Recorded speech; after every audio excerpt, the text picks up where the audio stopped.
Time flies when you're having a good chat. Oh yeah, it does. It does, absolutely. Happy New Year's, everyone. I don't know if anyone is around yet, but I'm here with P.L. Stewart, who hasn't been to a Sunday pub before. I don't think you've been on my channel at all before. No, I don't think I have. No, I haven't. But I'm on to be invited this time. I've got a list of people I want to do Friends on Books with, which is like this 4-person, me and 3 others.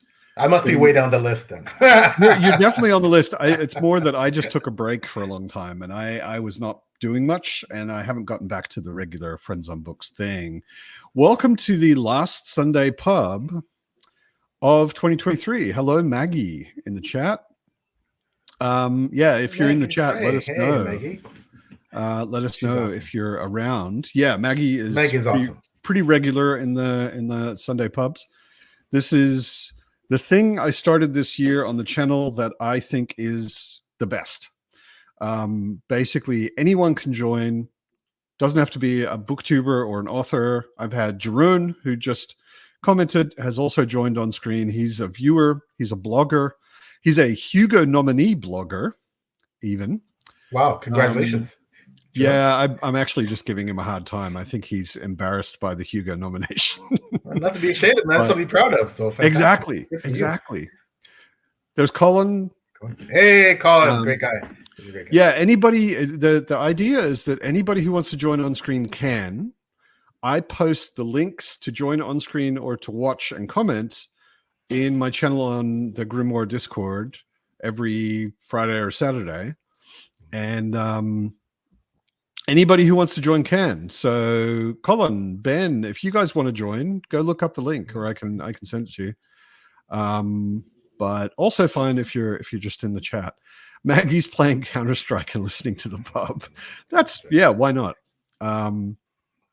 And I invited everybody I invite to the pub gets one invite. After that, you're responsible for finding the link yourself and deciding to come when you want to come. But you're always welcome and always invited. So I specifically reached out to PL because we've had a little bit to do with each other on and off for a long time and never really directly done anything like this. So I thought, hey, it's a good opportunity. New Year's Eve, Sunday pub. So welcome PL, everybody. I'm honored. Thank you so much. I really am happy to be here. So tell us about yourself for anybody who doesn't know who you are. Well, that's probably a lot of people, but I'm P.L. Stewart. I am the author of the Drowned Kingdom saga, in which there are 3 books currently out. I'll do the whole. Why not? I'll do the whole thing. This is book. I'm going backwards here, so forgive me. This is book 3, Lord and King. That was published this year. Book 2, The Last of the Atalantians, was published in 2022, and the first book, Book 1, A Drowned Kingdom, was published in 2021. And Book 4, Alliance Pride, will be published in the spring of 2024, so a couple months away. Those are the books. Francois, I know that we know PL. I just wanted to give him a chance to pimp his work, because which I'm grateful for. I have the first book on my shelf. I am looking forward to getting to it. 2023 was I think it was the first time I'd ever really read any indie pub stuff. And I read Vaughn Roycroft's first book, and I read Philip Chase's first book, and I read Tori Tekken's first book, and what else did I read? I read something else as well that I'm forgetting. But yeah, and it made me want to read more, not just of their work, but also finally get to yours. Thank you. I mean, there's so many good books out there. I especially in the I love all books, self-published, self-published or trad published. I believe that the caliber is equally as good with any, and or bad. Or bad. Yes, I mean I think it's also important to point out there's a lot of trad stuff that's published that is garbage. I've picked up things occasionally where I'm like, which editor decided that this should be printed? Oh my God. It's not a guarantee of quality. No, and no, we're good. The venue that you're published, the method by which you're published is not a guarantee of quality. However, I will say that I've in the last few years, and obviously I'm a self-published author, I've gone to self-published books. That the quality is equally as good as equally as high.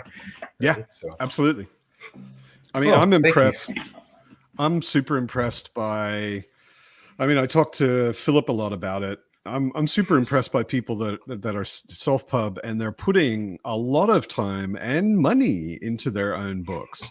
You know, like he hired AP Canavan to be his developmental editor. No slouch there, eh? Yeah, and I've talked to AP, and AP's not super expensive as an editor, but he's also not cheap.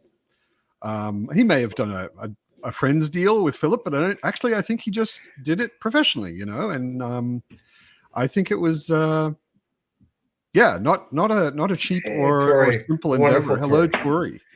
One of my favorite people on BookTube. Yes. And one of everyone's favorite people on BookTube. That's true. That's true. Yeah. Tori is awesome. Tori, I think, joined me on screen once at a Sunday pub, but often it doesn't work. It's always, I hate time zones. Yeah.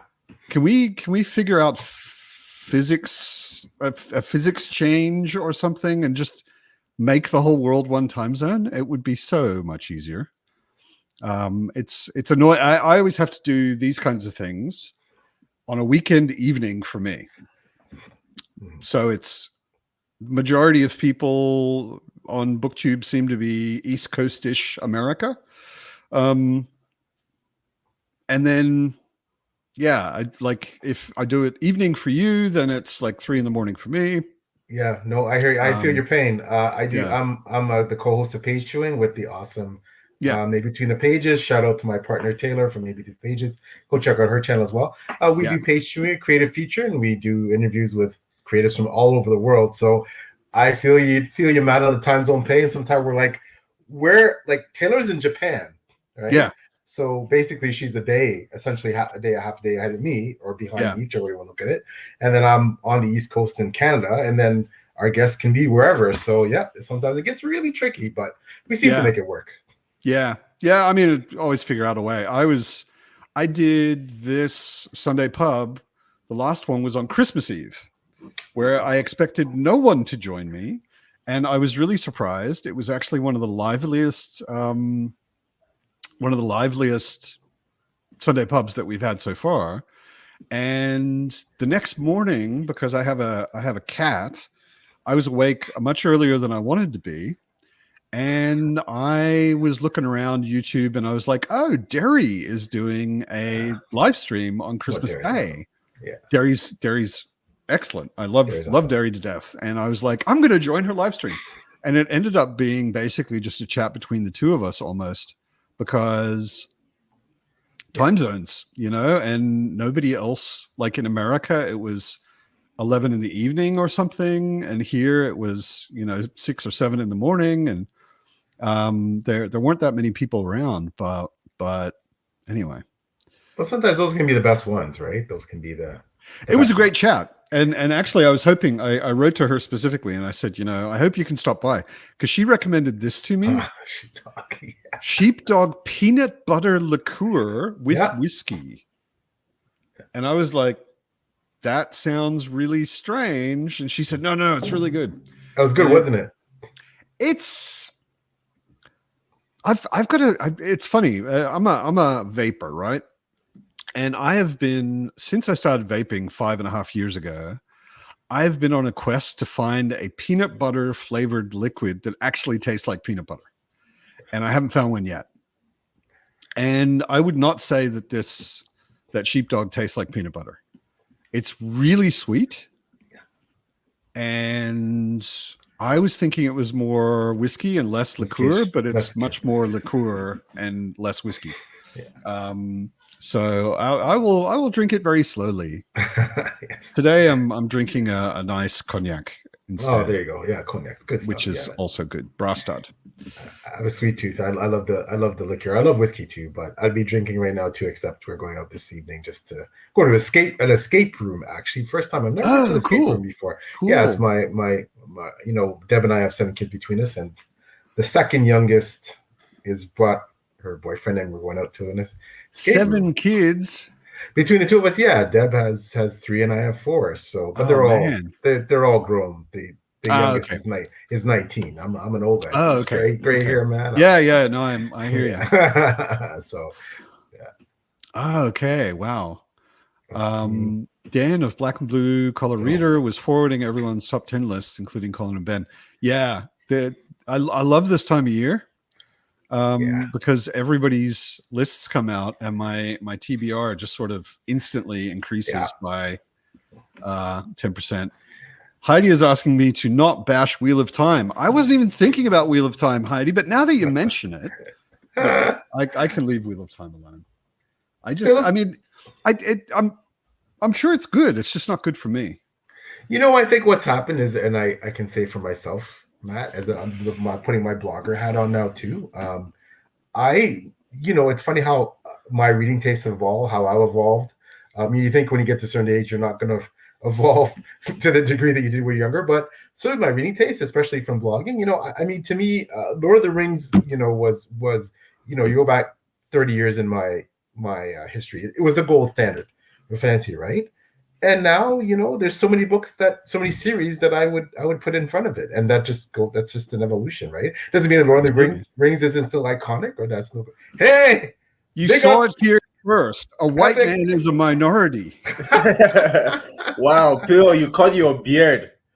Yeah, it's coming back though. It's coming back. I just had to trim it. Just it's getting kind of crazy. I wasn't taking care of it, so no, that made you look like like a king in a fantasy novel. I'm harder, my friend. Oh, it's great to see you, man. It's good to see you, man. You're looking good. You're looking like life has been treating you well, man. You look like 2023 has been good, but then 2024 is going to be better. So. Same to you, man. Same to you, my friend. Yeah, no, 2023 was great. It's just great to be alive, right? You have to be thankful for blessings, man. You have to be thankful for blessings. People have to sit down and we were all on Epic, an amazing booktuber himself. What's your real name? I just discovered Epic's channel like 2 days ago. Oh, great stuff. And loved it. And I specifically invited him to come as well this time. But what's your real name, Epic? My real name is Bemshima Awaimande. So it's a Tiv name. Like I'm from Nigeria. It's a tribe. Tiv is a tribe in Nigeria. It's a Tiv name. And like my mom calls me Shima when she's angry with me, but my friends call me Bem. And so. All right, Bem. Welcome. Good to have you here. I'm so glad. First of all, like I checked out your channel after the live stream as well. I enjoyed it. Like the aesthetic, the vibe, like just your knowledge on books and everything. And just from that video, I bought like the extra books on Elric of Melniboné. I want to like really get into that because I've been doing some reading on like the books that like Grimdark originate from. And like I love your channel as well, and thank you for having me here. Appreciate it. Yeah, pleasure. I was saying to PL earlier, the way this works is everybody that I invite gets an invite once, but then after that, you are welcome to join anytime. You just have to go to the Discord, the Grimoire Discord. There's a link in my videos. I have a channel on there, and every Friday or Saturday, I post a link to join on screen. Anyone can do it. Or to watch and comment.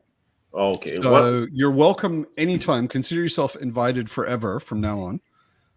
Thank you. Whenever it works and you feel like hanging out on a Sunday, do it. And it's totally relaxed. It's like join whenever you want, leave whenever you want. It's just people hanging out who love books. That's basically it. Yeah, that's where I want to be. Yeah, that's us. So now I understand the Wheel of Time comment.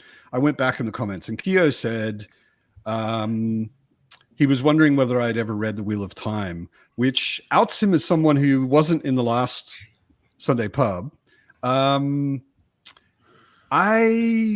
DNF'd the first book of Wheel of Time in about 200 pages twice. Mainly because I'm a Lord of the Rings fan. I'm not going to, like Heidi specifically asked me not to bash Wheel of Time, and I'm not going to. But the beginning of the Wheel of Time is so Tolkien derivative. It's like, it's almost 1-to-1, the beginning of the Fellowship of the Ring. And I was just like, this guy is trying to do what Tolkien did, and Tolkien writes better than him. So why would I want to read this? So I just stopped. And I keep going back and forth with it. I have FOMO in a way, because a lot of people have read it and a lot of people loved it, and it's very close to a lot of people's hearts. And I'm like, okay, I'm missing out on something. But every time I talk to a hardcore Wheel of Time fan, they convince me not to read it. They don't mean to, I'm sure. But every time I hear a real Wheel of Time fan, they're like, yeah, it gets started slowly, but like by the fourth book, and I'm like, nah, fuck off. You've lost me. I'm out. So can I give it a shot? So I feel like I agree with you when you talk about how like you can clearly see his influence especially in the early chapters. However, I will also say that Wheel of Time becomes its own thing in a very special way. And like, you love fantasy, like, believe me, like, love fantasy, you're going to love the Wheel of Time. Like, it's I am so certain of it, especially if you love Lord of the Rings. I feel like after I read Lord of the Rings and I felt that gaping hole that I thought was never going to be filled again, I read Wheel of Time and it quite filled out, but then did something for me as well. So I would encourage you to give it a shot. The thing I keep thinking is, maybe it's just because I've read a lot and I'm old, but I look at a lot of books now and I'm like, is this book a lot like something else I've already read? And if it is, I'm not that interested. You know, I'm looking more and more for books that are like, oh, this is something different. This is really new. This is really interesting because it's doing something I haven't seen 10 times, 20 times, 100 times before already. Or I'm going back to the old stuff, which is where all these cliches and tropes came from, like Elric, Bards and Books. Moved Elric up your TBR. I'm happy to hear that. I love Elric. I read Elric when I was a teenager, and again when I was in my 30s, I think. And it's such a classic and so influential. And hello, Evie. Hello. Happy New Year, y'all. Happy New Year. I think Evie may be the only person who's been on every Sunday pub so far. I think. Ooh. Yeah. Challenge accepted, I guess. I feel like I have to show up every week now. Oh God. Yeah. You pressure. You do. You absolutely do. It's become like a 9 to 5, eh? Yeah. Exactly. It's Evie's once a week job now. True. So yes, Evie needs to talk about Elric more. I think everyone should talk about Elric more. I'm always a bit. I was really thinking about it because last Sunday pub we had Liam. Do you guys all know Liam? I do. Yeah. Yeah. He's the one that told me to read Elric. Liam's Lyceum. Liam the Lyceum. Of course I know him. Of course. Right, and he was in the chat last time, and he said something like, maybe us old people who read all of these things a long time ago are doing the world a disservice by not talking about them more often. I was like, he may be right. Actually, there are a lot of kids today who are reading Brandon Sanderson and they think he's doing something new. And yeah, it's nice to know where it all came from, you know? So counter argument to your, I don't want to read anything that's derivative, whatever. Progression for this, like, newness and novelty, there's only so much of that until it circles back to the origination. Sure. So, I mean, unless they copy paste stuff, which is plagiarism. Yeah. Everyone has their own like flip on and perception of, you know, traditions and tropes and stuff like that. So I'm willing to give everything a try, regardless of where it stems from or what it's influenced by or what it may or may not be ripping off. Yeah. So I with won't. that said, I read like 100 pages of Eye of the World. And I also haven't read Lord of the Rings. High five. So, you know, I don't think I would like Lord of the Rings, to be honest. So can I say, like, I agree with Evie. Like, even Tolkien had to be have influenced by something. I don't know I did what a video it is, about but that. he was. Oh, you did a video. Wow. Okay. So you see, he was influenced by It's something. like a TBR of pre-Tolkien fantasy. Some of which were his influences. Yeah, no, I mean, like it goes back to the dawn of humankind. You know, mythology is fantasy. And we've been telling ourselves mythological stories ever since we could walk upright and talk, you know. So Rogue says I'd hate it. Everything is derivative of something. Everything is derivative of something. Yeah. And you know, I like the word. We talked about that. I was on a panel.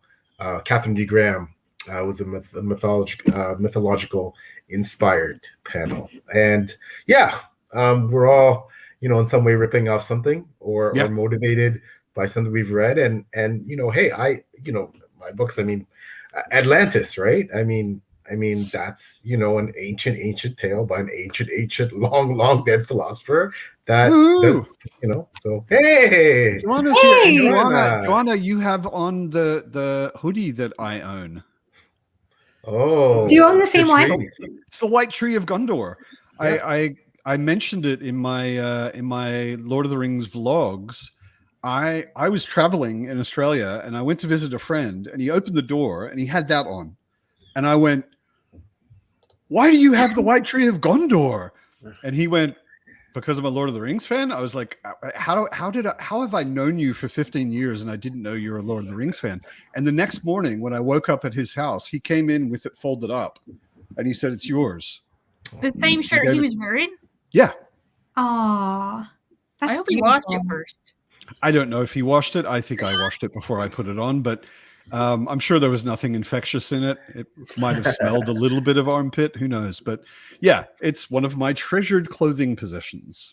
Yeah. So first of all, I'd just like to say, like, Joanna, I've watched so many live streams where like you're on, whether it's like I'm cleaning the kitchen or I'm doing something, I just leave it on and I just listen to live streams that you've been on, and like I always enjoy them. So to be on a live stream with you is just surreal.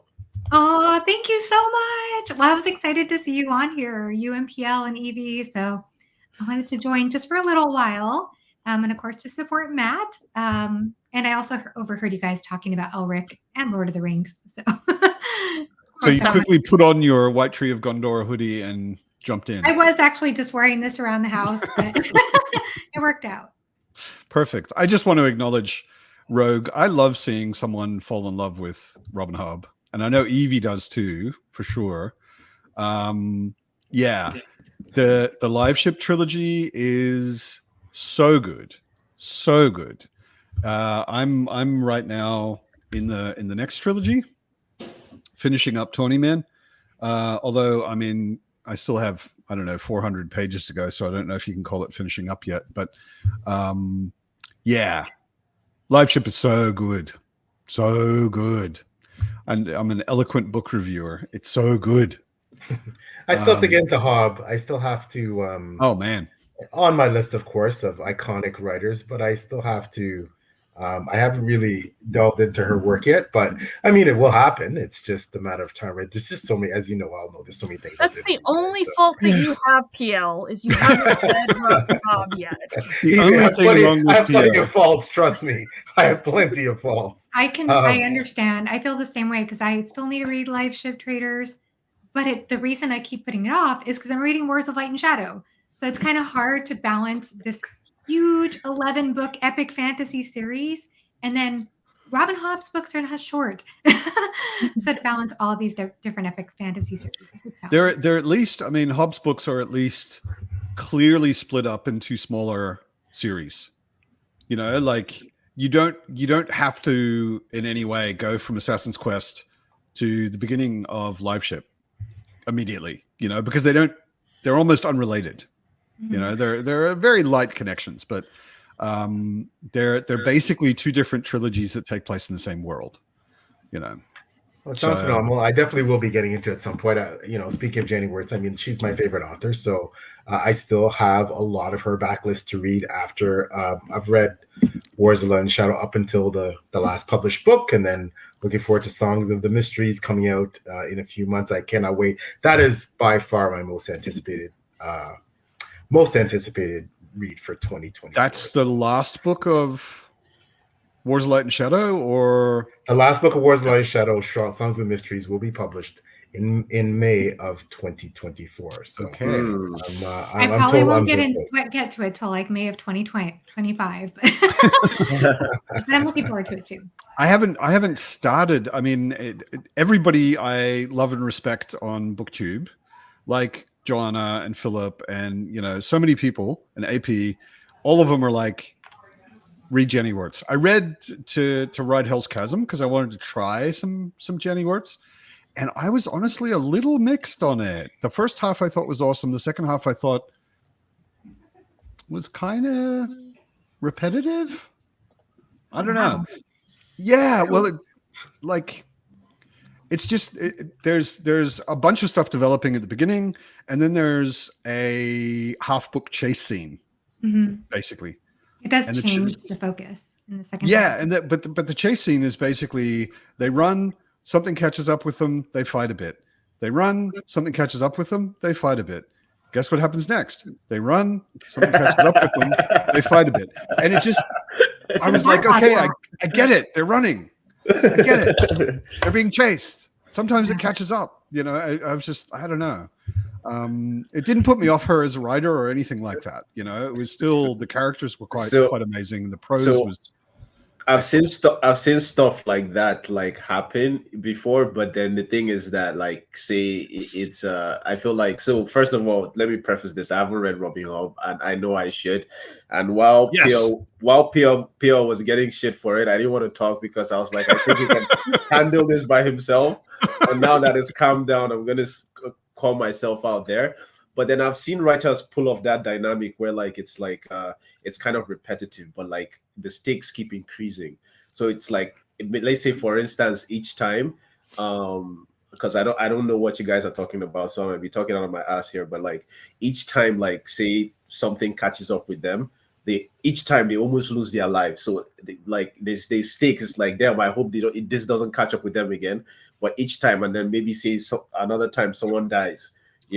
So I don't know how she pulls it off, but I've seen something like that pulled off in another book, and it's repetitive, but the stakes keep getting higher, and it's every time you're ooh, it's.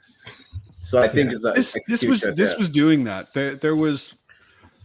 I think the switch that was maybe interesting between those two halves is the first half is a lot about politics and setting up a whole bunch of different moving pieces, and the second half is about two characters, and it's much more a character study of two people in a very threatening, dramatic situation together. And that part, the character part of it was kind of interesting, but what's actually happening was, like I said, it was a lot of sort of the same thing over and over again, and I was like, kind of losing me a bit. I never. It's interesting. I haven't heard that criticism. I would say though, I did like what you were saying though about the repetitiveness causing the stakes to increase, because I do think that Jenny Wirtz, if there's one of the strengths I always feel with Jenny Wirtz's writing, I guess for me, and this is maybe just a more personal thing with that book, is I feel like for me, she did an amazing job of slowly building the stakes. For me, I felt like the stakes got higher and higher. But it's interesting because I guess you had a different experience, Matt, which is totally fine. I think that usually when it comes to Jenny Wirtz's writing, specifically into Ride Hell's Chasm and in Wars of Light and Shadow, the most divisive feature is going to be her writing style. I feel like her writing style is going to be very hit or miss for people. And that's totally fine. Does it have dense prose? It is very rich. Yes, it's very rich, and she's very descriptive. She has a lot. It's a very rich tonally, and I think she does that with a purpose because it is the Wars of Light and Shadow. She is looking at darkness and light and the spectrum of color as frequency, emotion as frequency, and because of that, she puts attention into every sentence. making it have emotion, making it have a lot of adjectives as a result of that. Yeah. But also a lot of her phrases. I've noticed this in her writing, even in To Write Hell's Chasm, but more so in Wars of Light and Shadow. She has a lot of long sentences that have long introductory phrases before we even get to the subject and verb of the sentence. So I even got to the point in like the second book, I remember sometimes I'd skip to the subject and verb in the sentence and then go back and read the introductory phrase. I don't know what we're describing for like half this sentence. I'm used to that because I speak German. Ah, yes. That's the sentence structure of German. Like you can listen to a German sentence for 5 minutes and not know what the subject and verb are. Wow. Like, where is this going? Okay, now I get it. You know? Yeah, it takes some time. And she does that, I think, intentionally. And she's said this before in interviews, that she does write in a way that she wants the reader to slow down, to take their time. Because she believes that the best experiences in life are when we slow down. And so a lot of readers, I think, could become impatient with that. They want to kind of just get the beats going quicker. But anyway. I have to say, To Write Hell's Chasm is my favorite book of all time. It is, but that's because obviously Jenny Wirtz, the prose, I'm enamored with her prose, right? For me, no one writes like her. Yes, some people may find it dense or purple or too flowery, too elaborate, but I think that it is just it's just poetry. And then the second thing is specifically with that book, the themes in there they hit me right here because it deals with bigotry, racism, specifically how this one character deals with the bigotry and racism that he faces. And for me, those are themes that I write about those themes. So that will always be high on the list for me in terms of compelling themes. So yeah, I think it's masterclass. So you would say like the work is more like her prose is more like Faulkner than like Hemingway. Yeah, it's nothing like Hemingway. No, more like Guy Kay, like Le Guin, like it's more elaborate, right? It's if some people call it purple, but for me, it's I wouldn't. I wouldn't call it purple at all. I mean, it's. I wouldn't either. But I think there's definitely a big spectrum, and purple's all the way at one end, and she's more in that direction than a lot of authors, but it's certainly not overdone. Or I agree. I'm just saying that if as Joanna said, if there's a criticism of her work, as Joanna aptly pointed out, it is the prose, and because it's not accessible. I mean, for example, Brandon Sanderson, right? Like, I'm not a fan of his prose, right? I know he does a lot of great things and a lot of things. I know there's a lot of great features and elements to his writing. However, for me, and it's all subjective, right? You talk to 10 different people. This sounds like sacrilege to some people, but Daniel's got a good point. If you like Donaldson, how Donaldson writes, he's like that, just more. Yeah, and I love Stephen R. Donaldson. He was one of the first fantasy authors that I really got into. And I'm actually thinking about this year rereading Thomas Covenant. Yeah. So funny story is I met Stephen Donaldson a couple years ago. And the way I met him is that it was at the ICFA conference. I ended up buying Jenny Wirtz's books, To Write Hell's Chasm, because I knew I wanted to read from her. It was the first book of hers I read. And so I found a signed copy. Unfortunately, didn't get to meet her then, but I had it on a table. And this old man comes up and picks up the book and he says, "I've read this book. I know about this book." And then AP was like, "Joanna, that's Stephen Donaldson." And I was like, "Oh my gosh." So I went up and introduced myself, and he was. I've read this book. I've written books with the author of this book.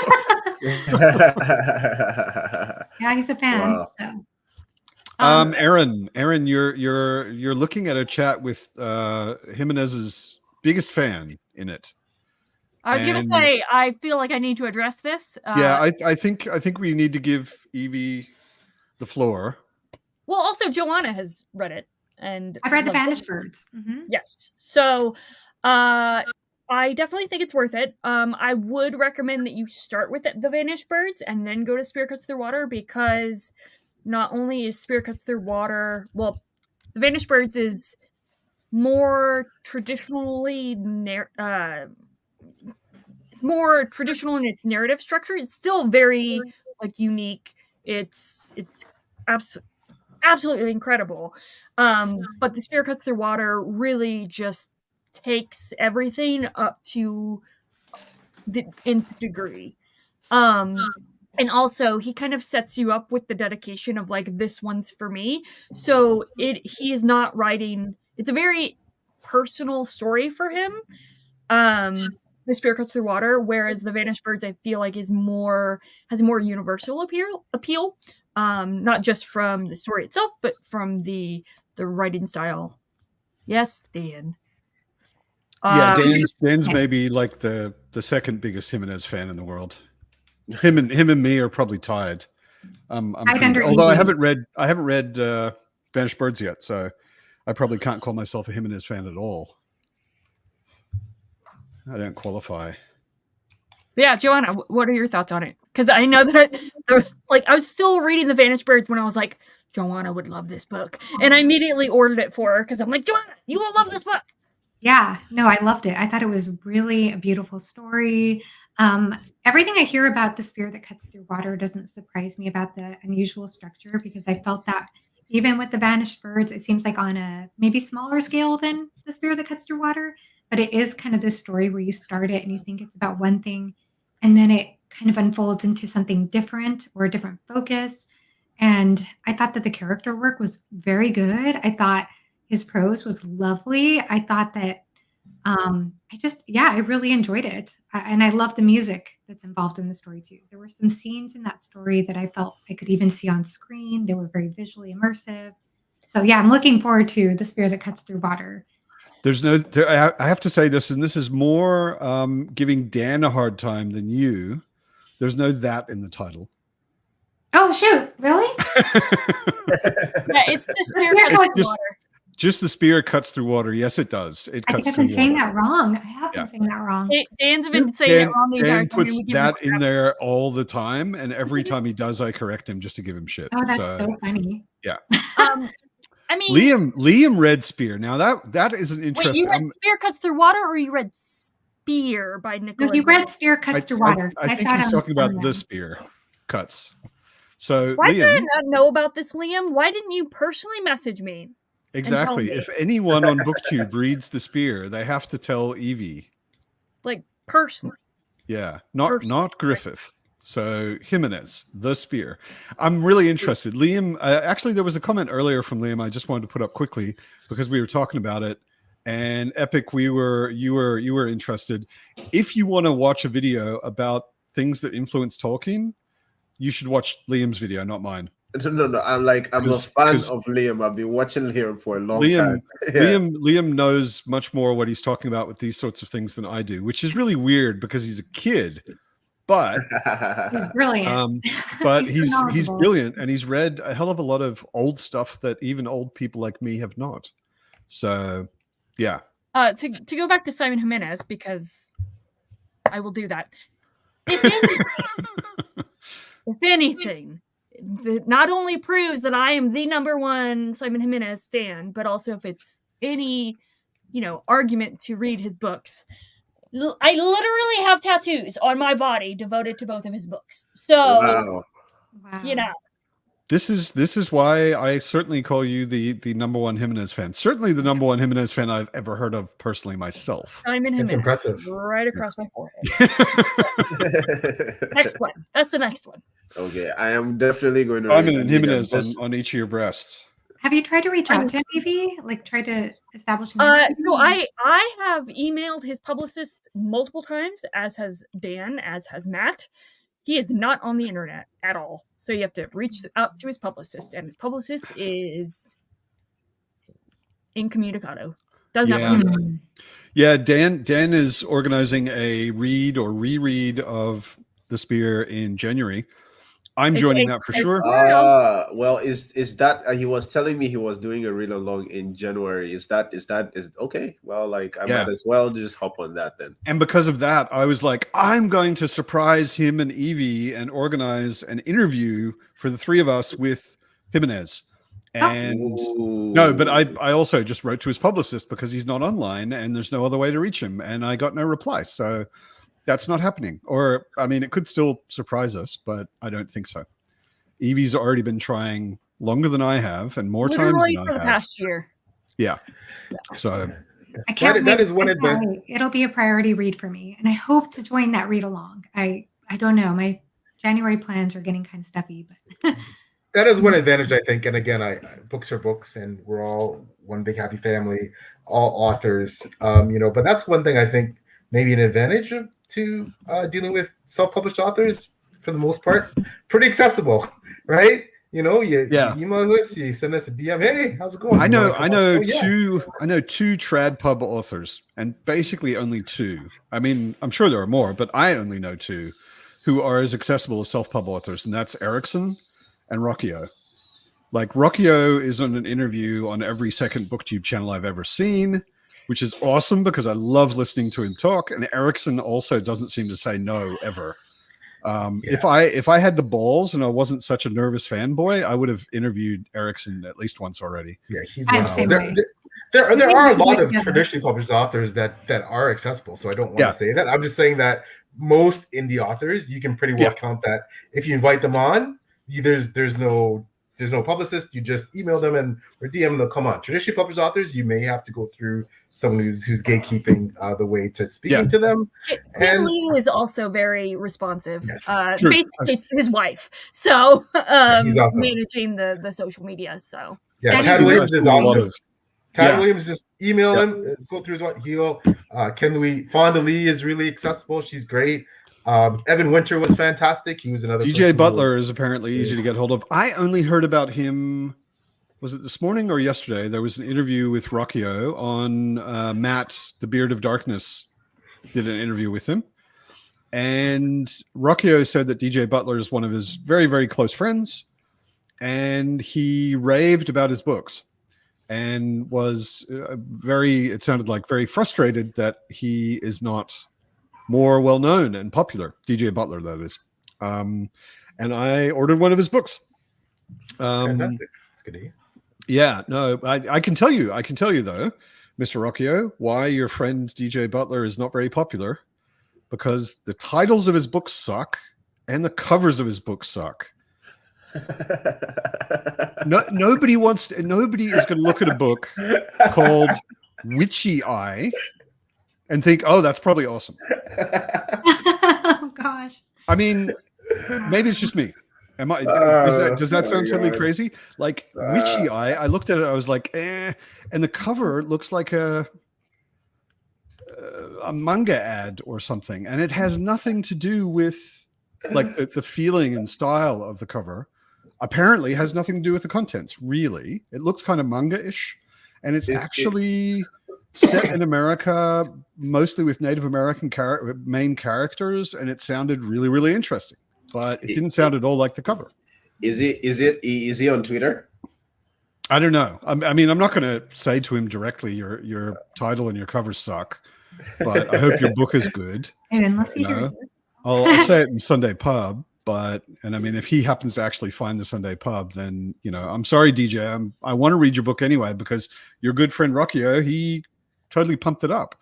But that's in spite of the cover and the title. Yeah, well, I have to go pretty soon, but I have a question for you all. Speaking of covers, because I don't think this cover is very good. But have you all read The Dispossessed? No. Yeah. It took me a moment because it doesn't look like a sci-fi at all. I have it on my shelf. I just recently bought it, and I want to read it. I'm halfway through the book, and I have to say that I'm almost sad that I'm not finishing it before the end of this year, because I think this would easily make my top 10 list just at the halfway point of the book. Okay. And I'm loving it. It's definitely sci-fi though, and I don't like this cover very much. I completely agree with Matt Keane. It looks like a Windows XP screensaver. One of the default like screensavers you can just like when you get the system right away, the way it just displays. That's funny. Yeah.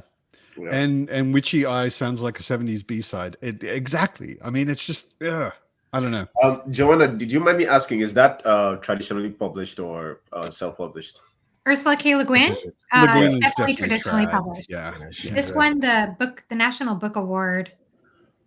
And it's funny because I was just in a discussion with someone like yesterday, like Matt was there, like Pierre was there, and I had someone on my channel that was basically saying that every one of the reasons she prefers like trad publishers because they put in more work into like things like the cover and everything, and I was letting her know, okay, that's a good book and like it's done well. But like just because something is traditionally published doesn't mean it's marketed well.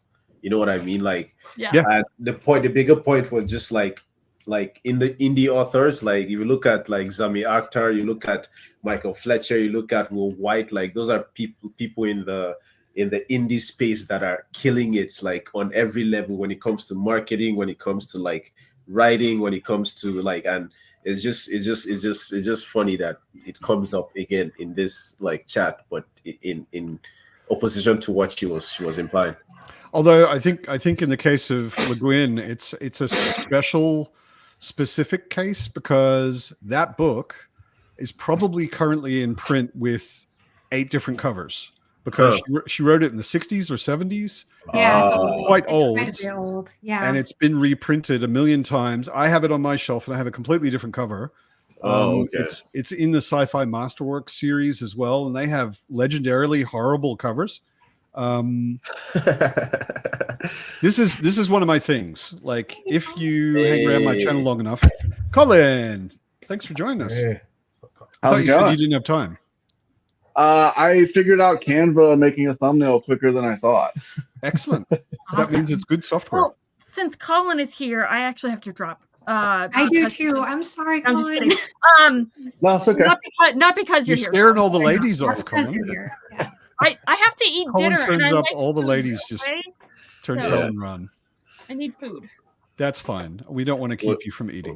With all Colin's good looks, you would think the opposite, but I guess Exactly. it is what it is. It I'll was be wonderful chatting with you guys. Happy New Year, Likewise. Joanne Thanks for and coming. Evie. All the best to both of Later, you. Evie. Take Bye. care. We'll chat soon. Yeah, I mean, I don't get me wrong. Like Daniel was saying something about Sci-Fi Masterworks. Britain is also here, so it's a sausage party. For sure. Suddenly.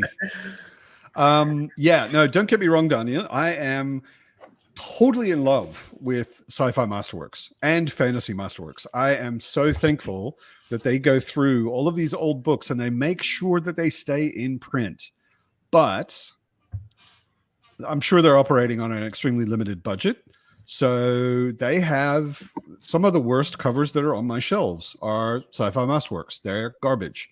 And, that's what you get for keeping classics in print, and that's acceptable.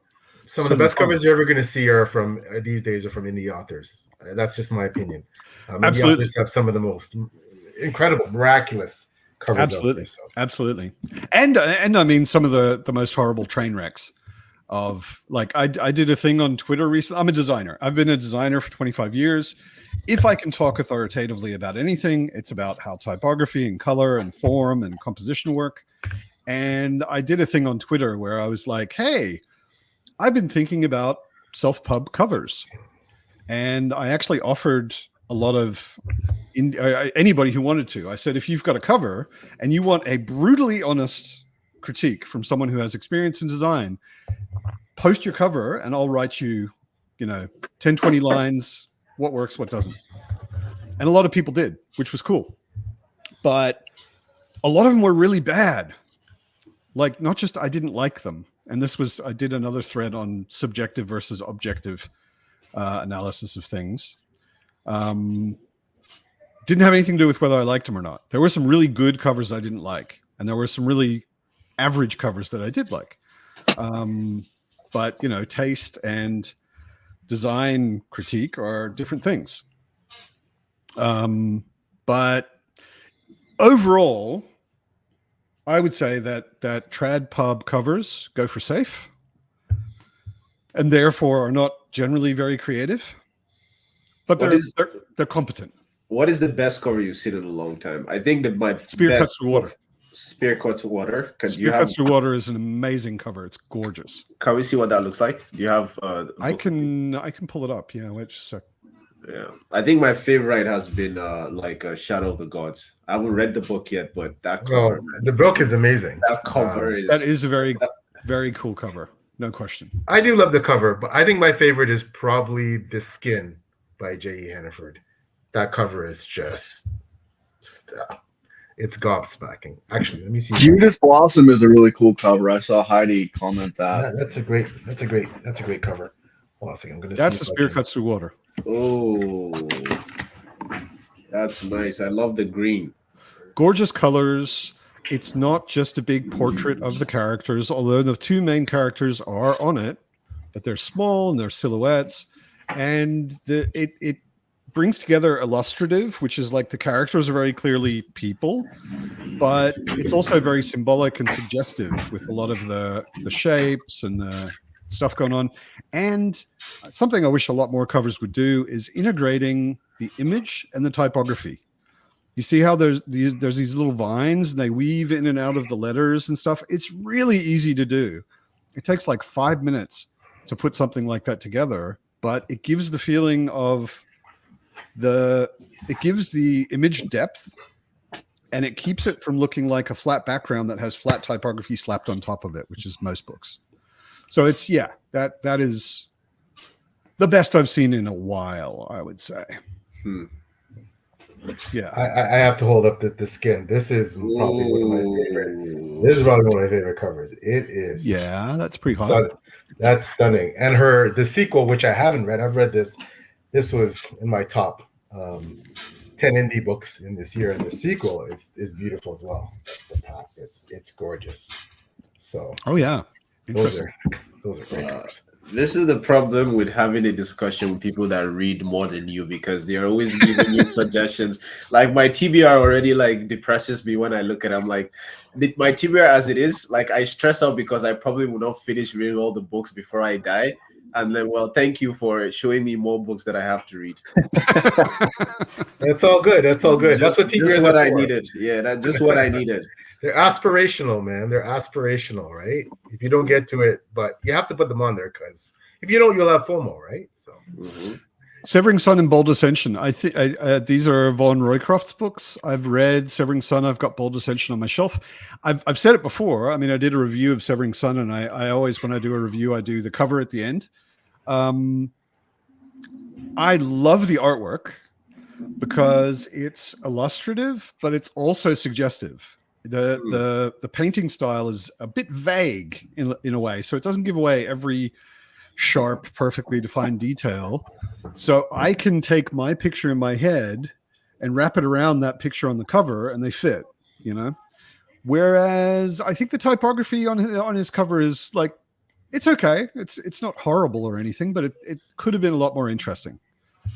Same with Bold Ascension, because they basically follow a template. It's the same illustrator doing the art. What I love about it is it's a wraparound. Like, as far as I'm concerned, all covers should be wraparounds. It's so much more interesting when you can hold the book like this and you've got one big horizontal picture, but that makes them more expensive also. Yeah. Love the book. Severing Sun, awesome book. Yeah. Another one of my favorite indie books. It's good start. Yeah, really good. Can't wait to read the sequel.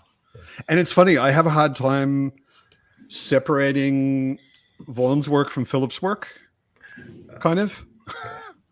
Yeah, Maybe really, because I read them quite close together.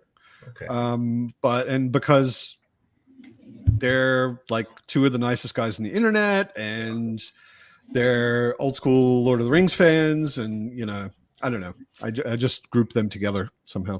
I found Philip's work to be more, because, of course, his background, a medievalist. He very much, you know, there's not just Gwyn, but there's very much Tolkien, right? You can see those influences. It's very clear and distinct. Yeah. But I would lean, for me, and it's just personal, Vaughn's work very much more on the Gwyn. It feels much close. Well, I mean, especially since there's kind of no magic. Yes. Yeah, and it's all humans, and it leans very heavily on actual Earth history and Yeah, you know, with that the- kind of thing. Yeah, with their Germanic tribes. The tribes and the Romans Yeah. turn up eventually and that kind of thing. An interesting thing that I picked up from reading Phillips, I've only read the first book so far, but I Me too. think one of the things that and I said this in my review and I've said it in multiple places, but I was always wondering how Philip was going to read because we all know how big of a fan of Tolkien he is. And I can't imagine how difficult this is as an author to do. But I thought that Philip did a really wonderful job of displaying an obvious love and respect for Tolkien, but still managing to write in Philip's own voice. Yeah. And I've read other books that make nods to Stephen King or make nods to other authors that inspired them to write. And then I can't help but think, like, during the book, feeling like at some points they were trying to write as that author would write. And I never felt that way when I was reading The Way Be Dan, although it was very obvious that he was a fan of Tolkien and some of these larger fantasy authors in the genre. And I can't, like, that has to be difficult as an author, not to write like as Tolkien would write, but write If you as were Philip Chase inspired by Tolkien. if you were growing up in the 70s and 80s like I was, oh my God, it was hard to find something that wasn't basically just a Tolkien ripoff. I mean, literally ripoff, like Sword of Shannara. It's just badly written Tolkien. The Belgariad, it's just badly written Tolkien. I mean, there's so much of that stuff that was coming out back then. Publishers, I'm sure publishers were saying, "Oh, you're a fantasy author? Write the next Lord of the Rings." You know, and because they were like, Lord of the Rings sells like hotcakes. Let's get another one of those happening, you know. So it was happening for a long time. Let me not butt in here. Hopefully everyone can hear my my nice new microphone voice. It's wonderful. I have to show it off. But someone mentioned covers. Well, I have to say I'm something of a cover snob myself. I'm sure Epic will appreciate this, but I'm a big fan of Richard Anderson's covers. So yeah, I got Beyond Redemption here because that was the one book that was in my hand, my grasp. So there you go. I'm sure Epic will love that. So how's everyone doing today? I have to confess, like Beyond Redemption, the cover for Beyond Redemption, I feel like it doesn't necessarily like convey what the book is about. It doesn't. Yeah, I thought it was like a Western at first, Western, but I love I love Richard Anderson though. He's Recently, someone mentioned that, I forget where it was, on a BookTube channel, and they were like, "Oh my God, Grimdark Fantasy, really, really awesome!"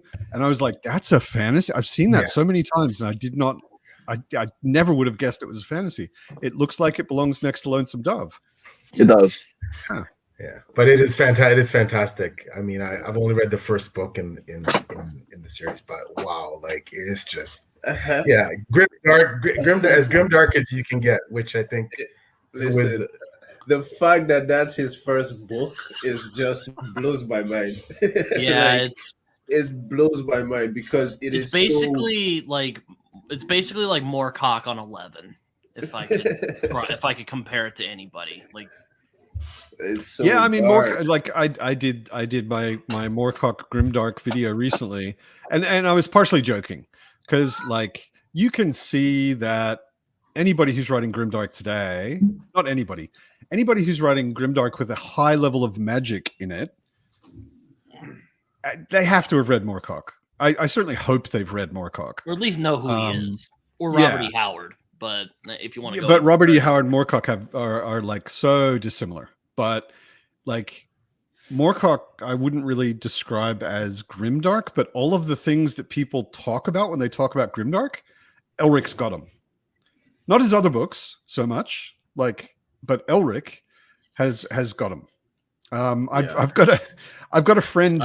My best friend actually knows Moorcock sort of, and he was telling me stories. He's an interesting man. And the first Elric story he ever wrote, it was for a magazine. Back then, everything was published in like short story form in a magazine. And the guys in the magazine, they said, "We want something sort of like Conan, but not too much like Conan." And he was like, "Yeah, okay." And he wrote a story, and he gave it to them, and they were like, "Whoa, this is way too much like Conan." And then he wrote the first real Elric story by saying, "Okay, I'm going to make it as completely not like Conan as possible." And that was kind of his own brief to himself. He was like, "Oh, you want not Conan? I can do not Conan." And then he wrote Elric. And you got a sickly, drug-addicted albino sorcerer as a hero with a moaning, soul-drinking sword. Like, Well, how's this for not Conan?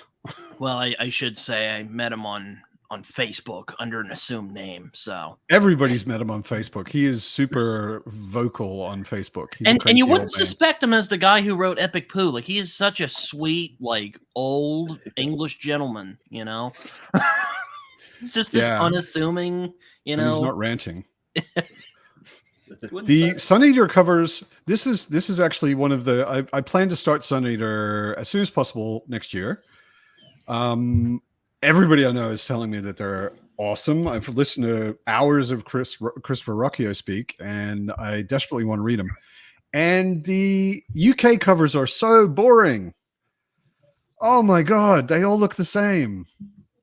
It's like a guy from behind in silhouette holding a sword with a big moon in front of him. Every single one of the covers. Just the first one's blue and the next one's orange and purple and so on. They're so boring, and the US covers are so gorgeous. Also, another cover I enjoy a lot. Black Leopard, Red Wolf. I just look at those colors. Ooh, yes. Also, it's my time to shill Black Leopard, Red Wolf because I barely see anyone cover that on BookTube, and it's shameful. Is that the one you were asking me to read? The one that's Yes, also like that- African that is. fantasy? That is the one. Okay. That's been on my TBR for so. That's been on my TBR for so long, and I haven't gotten to it yet. And African inspired fantasy. You guys hear me still? Yes. Okay, my mic just fell on my keyboard, so I'm like, oh no, I just got this. Vero is right. The Realm of Elderlings paperbacks do look really good. It only took them like 30 years to get them there.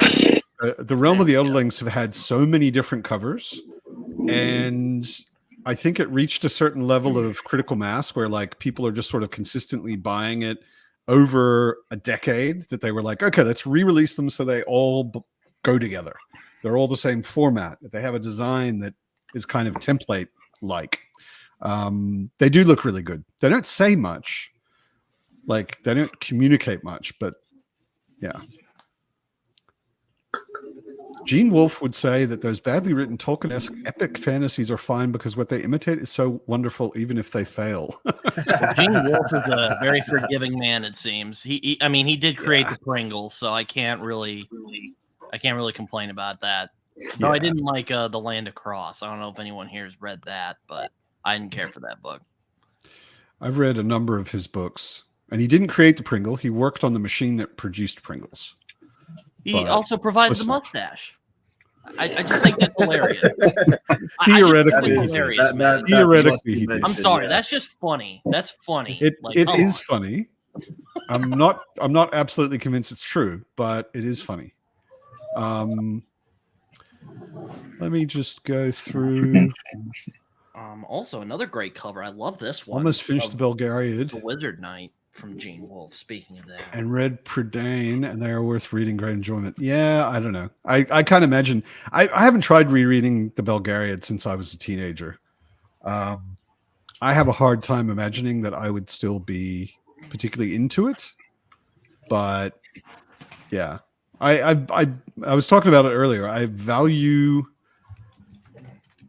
I attach value to books in a very different way than I used to. Yeah, now I'm like, I'm really not looking for something that does something I've already read again. You know. But then with how many books you've read, right? Like what is the best unique book you've read recently? Modern unique book you've read recently? The Spear Cuts Through Water. Okay. Well, I'm already going to read that. Yeah. Another one. The Spear Cuts Through Water. I mean, one nice thing about it, which is not super common in fantasy, is it's a very Asian-inspired world. It a lot of the modern things that you would kind of think that a lot of books maybe could or maybe even should deal with, like non-heterosexual relationships, and other cultures that are not like kind of white European, those kinds of things. That's all in there. But it's also the most amazing thing about it to me is the structure. It is nested stories 6 levels deep at some points in a way that is not confusing, which kept confusing me. I was like, how can this not be confusing? It's an insanely good, or not even good. I mean, I'm not qualified enough to judge whether writing is good, but it's just a super interesting and to me very original structure and way of writing a story. It has a feeling sometimes of a mythological kind of a tale, but yeah, it's just so good. Read it.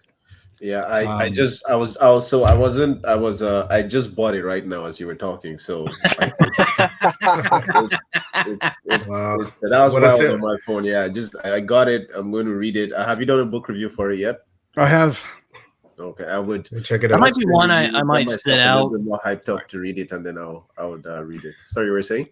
Oh, I was just gonna say it's probably one I'm gonna sit out and wait till the hype dies down, and then I'll read it because It'll be much better when nobody else likes it. You I'll see, put it on my TBR, definitely. so that is why I didn't read. That's why I haven't read the Book of Idan yet, because like when it first came out, everyone's talking about it, and I want to give it like a fair, honest shake. I feel like Philip like deserves that, and it's been difficult because every time I watch Colin's channel, he's always talking about it with such high praise. So, but yeah, like it's one that I definitely want to tackle next year for sure. And I would love to do a book review. And it's like I always love to support booktubers. Doing something like going into writing as well. So, yeah. BookTube has been. Just quickly, Colin. I just wanted to say Liam is officially cooler than all of us. I feel like Liam's cooler than me in lots of ways. Well, Liam has Moorcock's email. All right. you might be one of the smartest booktubers I've met. I have to say. I agree.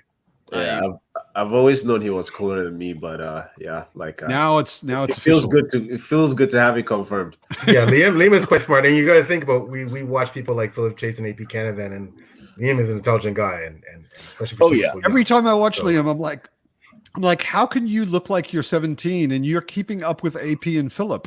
Yeah. Screw you, kid.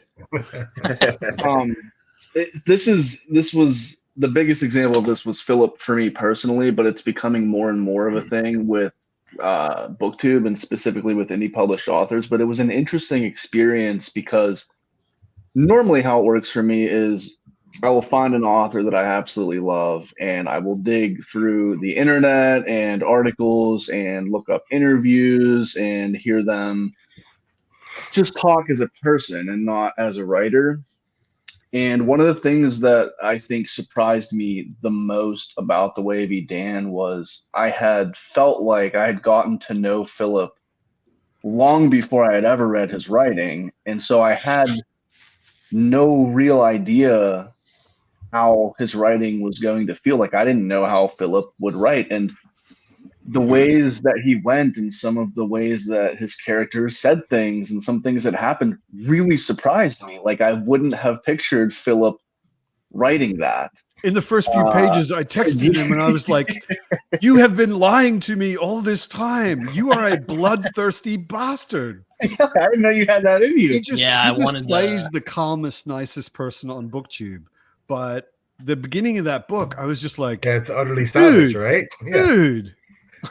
But you gotta all the quiet ones, man. You gotta watch that, right? Yeah, they're exactly. the ones that will go. That was cool though, because it was like backwards. Like I read a whole bunch of Stephen King. That was my first way of getting back into reading as an adult, and so obviously I'm going back and I'm watching every interview that I can. I'm looking up interviews of George R.R. Martin and some of my favorite, authors now, and and I've already read their writing. So it's interesting to hear them speak just as a person. But with Philip, I had watched him for years on BookTube and then read his book. So it was the opposite kind of effect. I was like, wow, I didn't know you had this side of you in your head.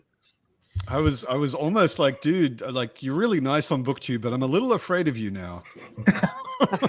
Well, I can say that whole series is phenomenal. I've read the whole series, and Yeah, we can we'll walk into his house. It's like the cereal convention from the Sandman, and like brutally murder everyone. Second and third books are on my TBR for 2020. brilliant. I hope to read it in.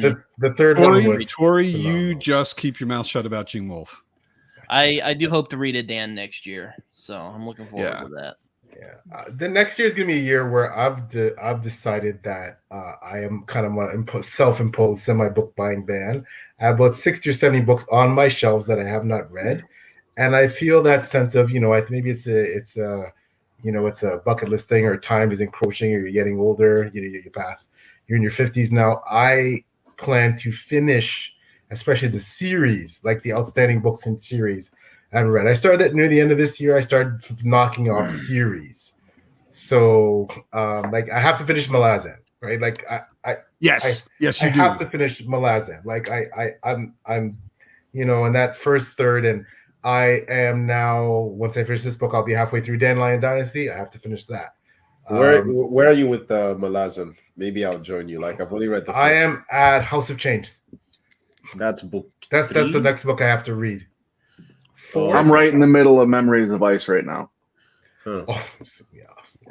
I'm the only one who hasn't actually read Malazan here. So. I'm rereading it. My reread stalled just before Reaper's Gale. Because Reaper's Gale is like as thick as my head. That's I see it. I'm looking. Yeah. I'll be sitting here reading, and I look over there. I'm like, oh man, it's really big. But I so want to get back to it. I recently, one of the guys who watches my channel all the time, Trevor, he's actually the guy who named my sword. He said, all right, man, like you said all this stuff about Malazan so often, I'm going to start reading it. And he's been texting me like as he goes with Gardens of the Moon. And luckily he's loving it. He's absolutely getting into it. But just listening to him talk about it and just explaining things he didn't get or whatever, I'm like, I really miss it. I really miss Malazan. I want to get back to it so bad. Yeah. Have you read the whole thing, Epic? No, I haven't read the whole thing. It feels like it's something because I enjoyed the first book so much, even though I was not quite sure what was going on. Yeah. But just the feeling and like the prose and like the characters. I love what he does with minimal exposition, but the characters, just the direct actions they take, and then the dialogue as well. I really enjoyed reading it. It's just that I felt like my brain had just gone to the gym right after reading the book. So I was like, you know what, let me rest, and then I've been resting for too long, so I'm ready to go back to the gym. But yeah, like it's definitely something I feel like I need to read. I'm on a mission though, because I did that with Wars of Light and Shadow. I went straight. I got to a point in the series where I was reading it piecemeal, and Jenny's writing, like I said, it's because of the prose. You go through a hangover after you read one of her books and read something else. So I got to the point near when I got to about book 6 or 7, I just went straight through. So now there's just the one book left. I should have done that. I'm so mad. I should have done that with R.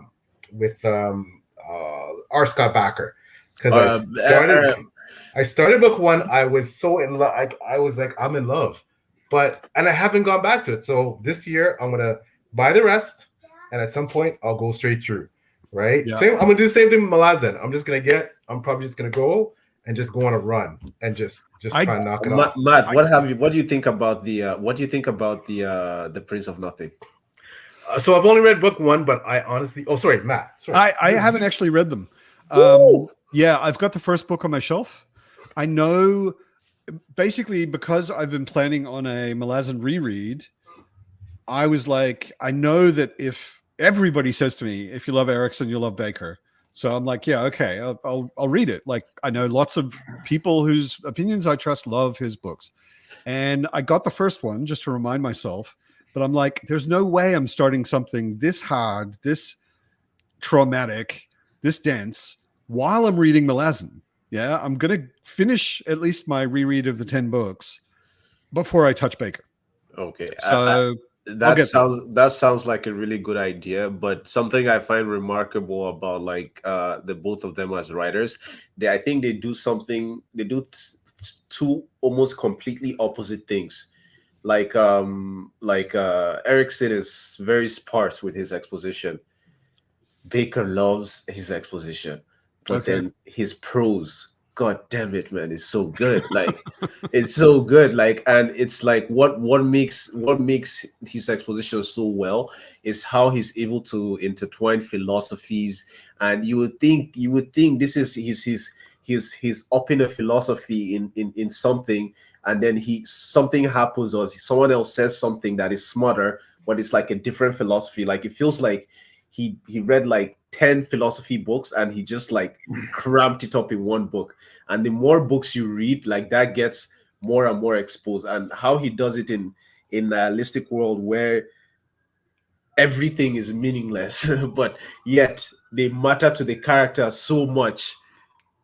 It's just such I'm such a fanboy for Baker, man. I'm a Baker fan. Oh man, you're getting me still. I can't wait to get back to it. But Malazan is first though. It's so grand. Like it's like when you're reading it, you feel like you're just soaked in epicness, man. Oh man, Baker. And that's what I love. Sorry.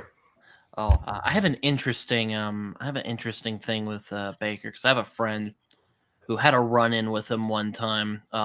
It wasn't really like Baker was being a dick to him. It was more like they were debating about just a certain thing that I'm not really good.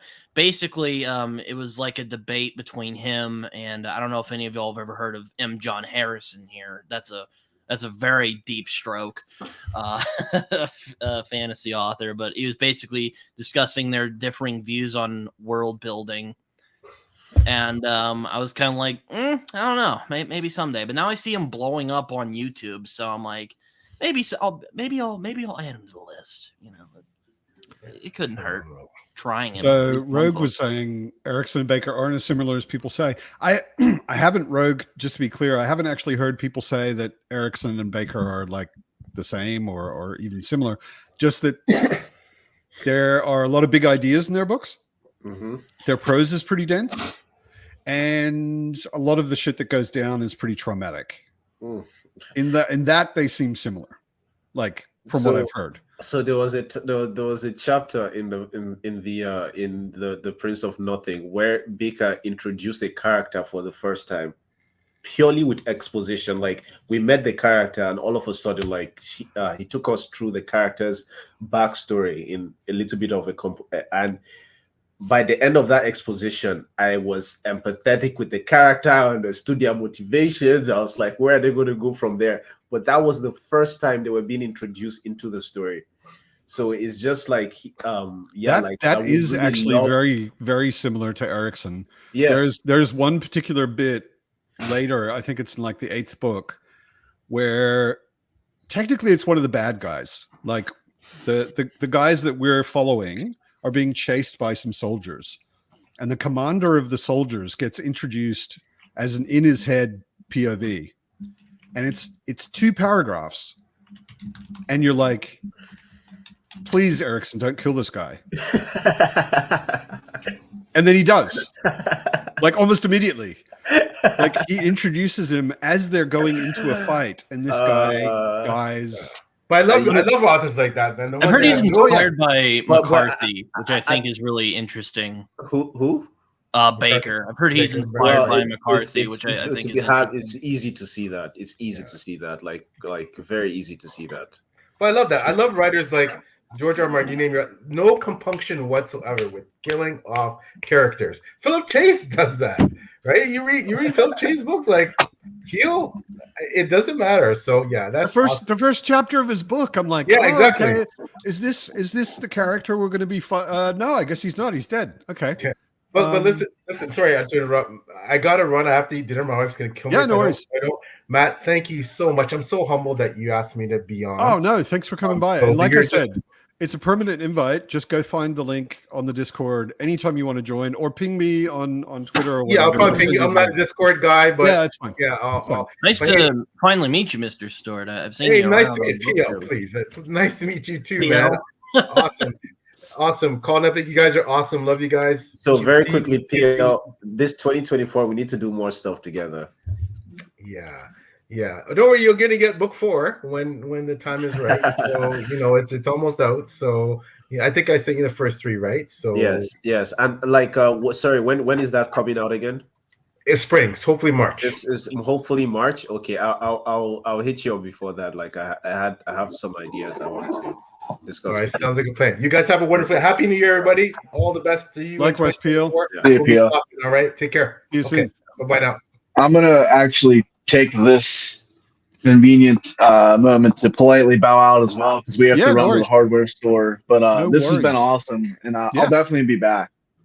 Come by anytime. So, it's every Sunday unless I otherwise have something that gets in the way. Nice seeing you, Britton and Epic, as always. And I'll see you guys on the interweb somewhere, I'm sure. See you, Colin. I'm going to do Paranacy soon, so that should be fun. Everybody seems to love Baker. I haven't heard from that many people who have read Baker and didn't like it. So yeah. I would really love to know your thoughts on him, because he sounds like, just from the few videos of yours I've watched, I feel like you would like him. Like, it's very dense and there's a lot to cover in his writing, both as a reader, whether you're reading as purely as a reader or you're a writer as well. Like, because if you write, you're analyzing the book as you're reading it, and and all of that, and trying to see what he's doing technically, and he's really good. I think that's one of the things that's actually held me back from getting into him, because it sounds like just me being me and knowing the way I got into Middle Earth and the way I got into Malazan and Realm of the Elderlings and whatever. If I start reading Baker, I will probably get really into it. And I love that. I look forward to that. But I'm way into too many things right now to get really into another deep, dense series. Yeah, your emotions can only be spread so thin. Exactly. Right now, Robin Hobb is murdering my heart over and over again. And Matt, you've read Malazan. Baker should be fine, I'm sure. Yeah, I'm not saying it won't be fine. I'm saying I will get really into it, because it probably will be exactly my thing, is what it sounds like. Yeah. And I just don't have the space to get really into something like that right now. But maybe later in 2024, we'll see. Although I was just making a list recently for my sort of TBR-ish for 2024.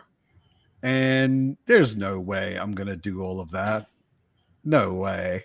I'm just not going to manage it. Not even close. Yeah. So, like so usually I'm a mood reader, because that's like is wherever I feel. I don't like to lock myself to a TBR. But the thing is that I feel like maybe there's a little bit of merit to organizing your reading early and kind of sticking to it, because even as a content creator, you can plan ahead.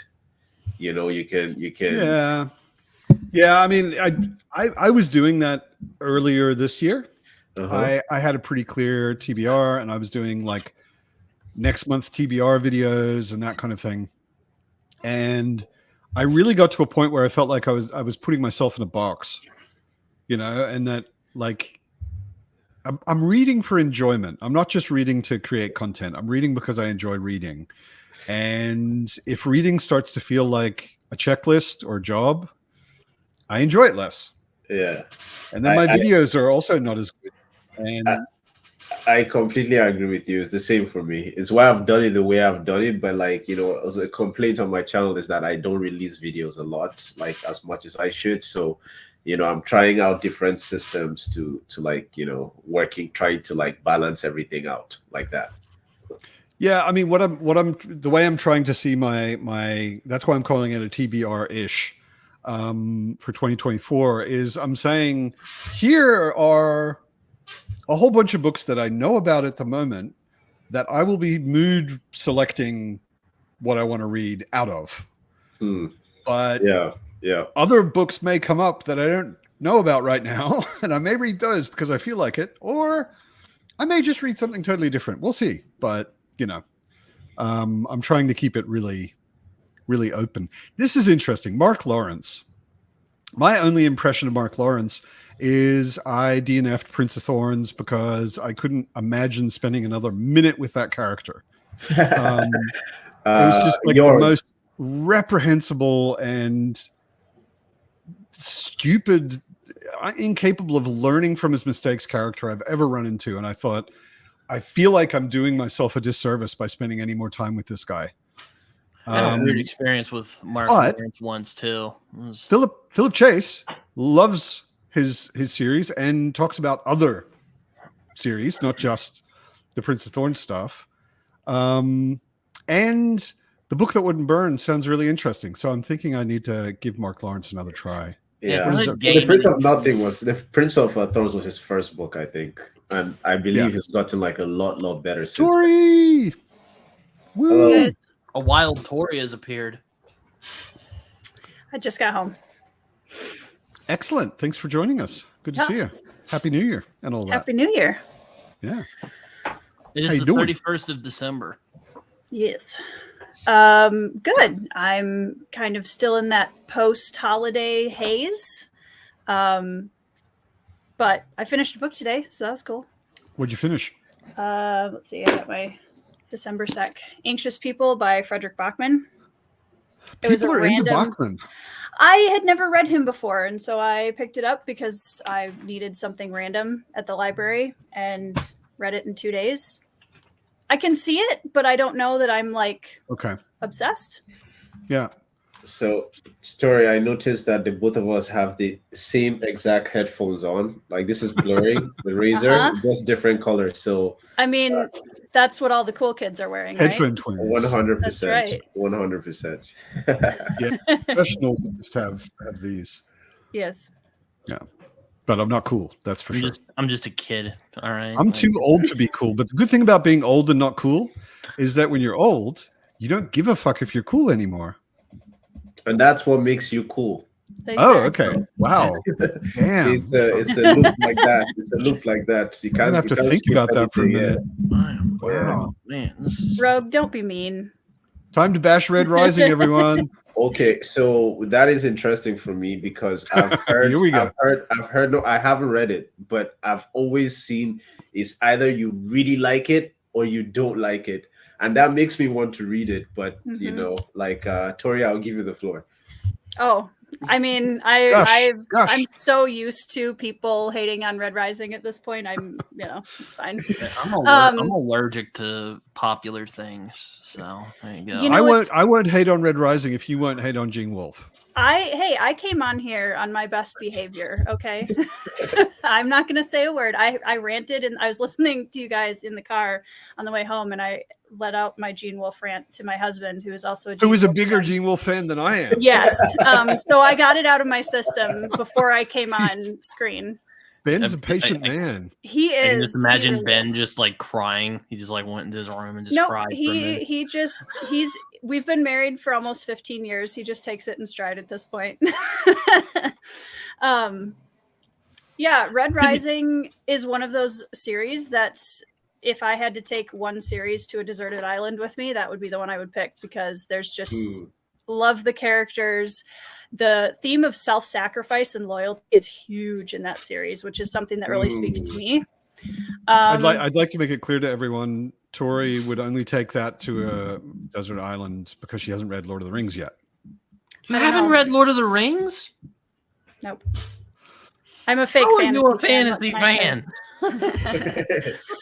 But yeah, I'm apparently also a fake Red Rising fan because I've only read the first trilogy and not the subsequent rest of the series, which I would disagree with. But John likes Red Rising, doesn't he? He was talking about Lightbringer earlier. John Minton. Oh, yeah. Yep. So I know quite a few Johns in the I know, community. yeah, John's so. like I should have said John. John. It's Minton. like saying, "Oh yeah, Andrew said," and I'm just like, Can you John be is more like the specific? common Which name. one? which Andrew? Have you finished LPQ, Tori? Yes, I did. It's incredible, and I love it. I'm sorry, Rogue. I haven't finished it. I started a read along with What? Joanna in April, May. They're not even that long. And, well, that was when my whole I disappeared from YouTube for 5 months thing suddenly happened. And I wasn't really reading in that period either, which was weird, but Fair. I just wasn't. So, yeah. Yes, Slump I- stock, man. finished it in November. Cool. I'm looking forward to it. And I was really happy to see a number of people reacted more to that almost than other things on my best of 2023 because they were like, magic that's based on poetry? It's so cool. That sounds interesting. Well, man, You- But let like, me why? tell you, Why? You know LPQ Epic? you should read a book As about- a writer, like why would you put yourself under pressure like that to like write to? Because it's like if your book has like is the magic system is based on poetry, then to have like to keep the scenes exciting, you have to like constantly write poetry. And poetry is not easy to write and There's connect. with at that least in the level. first book. I've only read there's 4 books. I've only read the first one. There isn't actually that much explicit poetry There laid isn't. out in the book. Nope. So Oh, one of the okay. main characters is a poet, and the idea of magic in the world is that these particularly talented poets can write a poem which causes a concept to incarnate as a being, and that being Okay. then personifies that concept and has the power of that concept. Mhm. So Wow, in the that's- first book, It's They're- very cool. what are they called? They're called andats. Andats. Yeah. Yep. The undat Ooh. in the first book, this incarnated concept, is the incarnation of the concept seedless. He actually has a long name which describes the concept, but what he can do is he can remove the seeds from cotton bales, which sounds really boring, Huh. but he can also cause abortions. Oh, Wow. He can remove the thing growing inside something. Wow. And Okay. it can be anything. And he's one of the Okay. weak ones.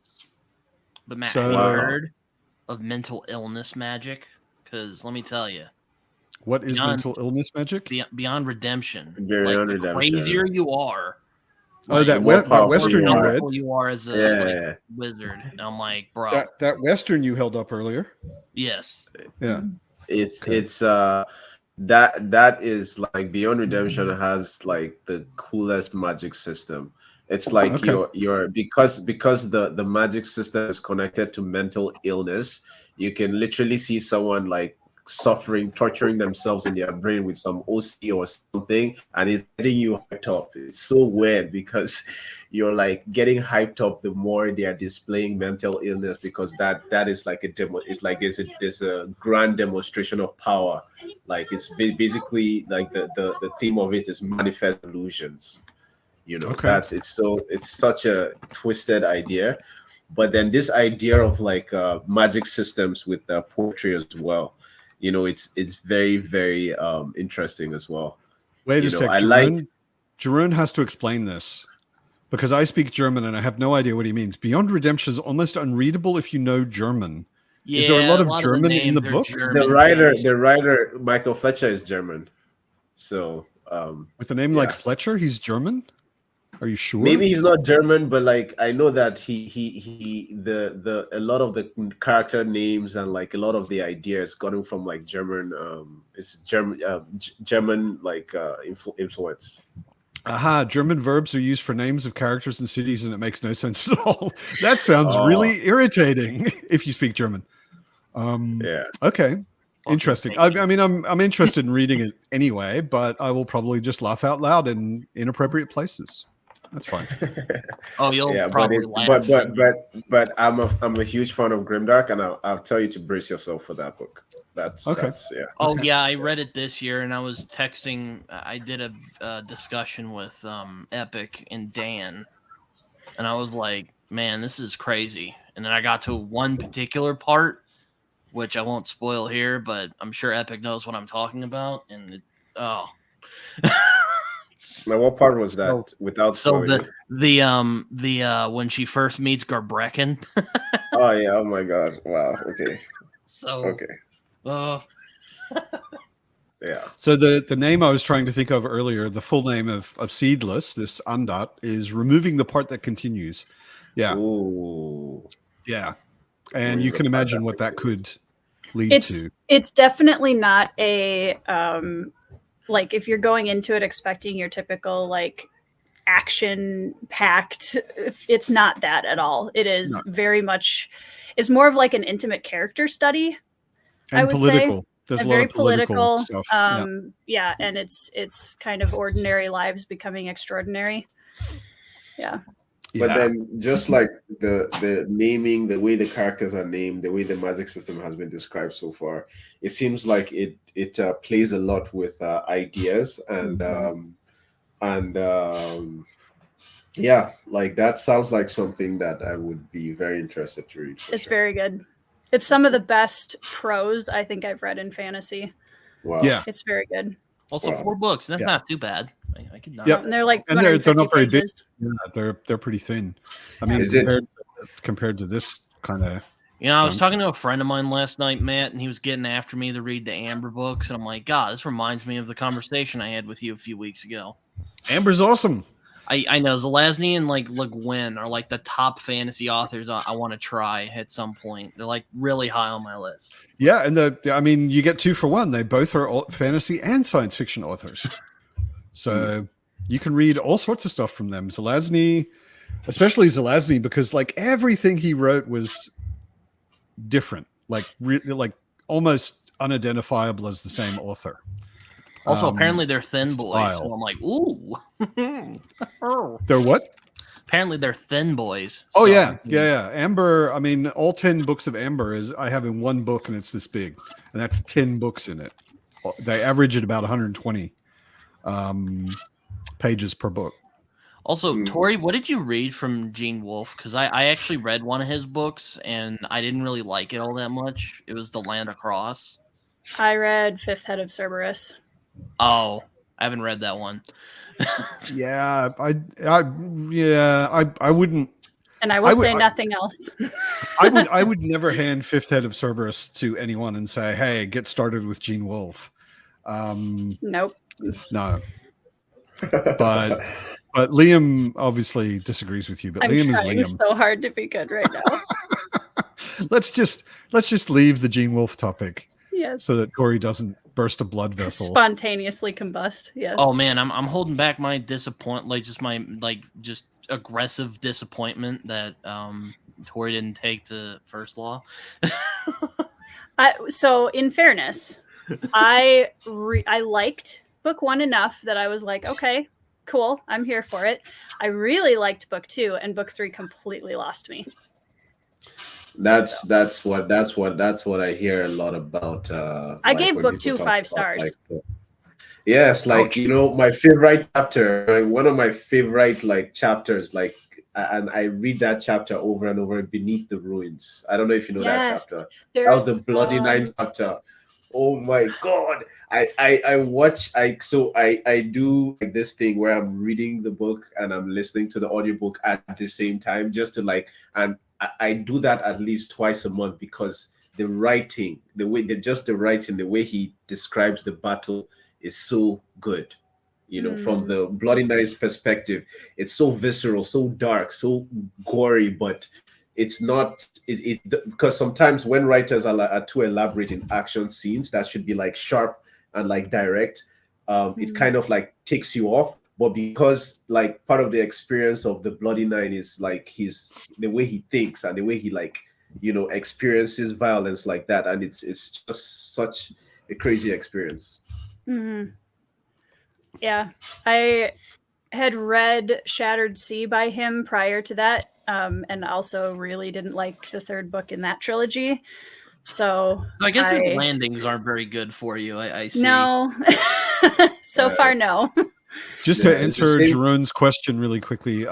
Half of. Yes, half. Yeah. So what is it? S.A. Corey Yep. is James two S.A. guys. Corey. It's James S.A. Corey. It's Daniel Abraham, who wrote Long Price Quartet, and Ty Frank, who was the main writer on the Expanse TV show, which is why it was so awesome.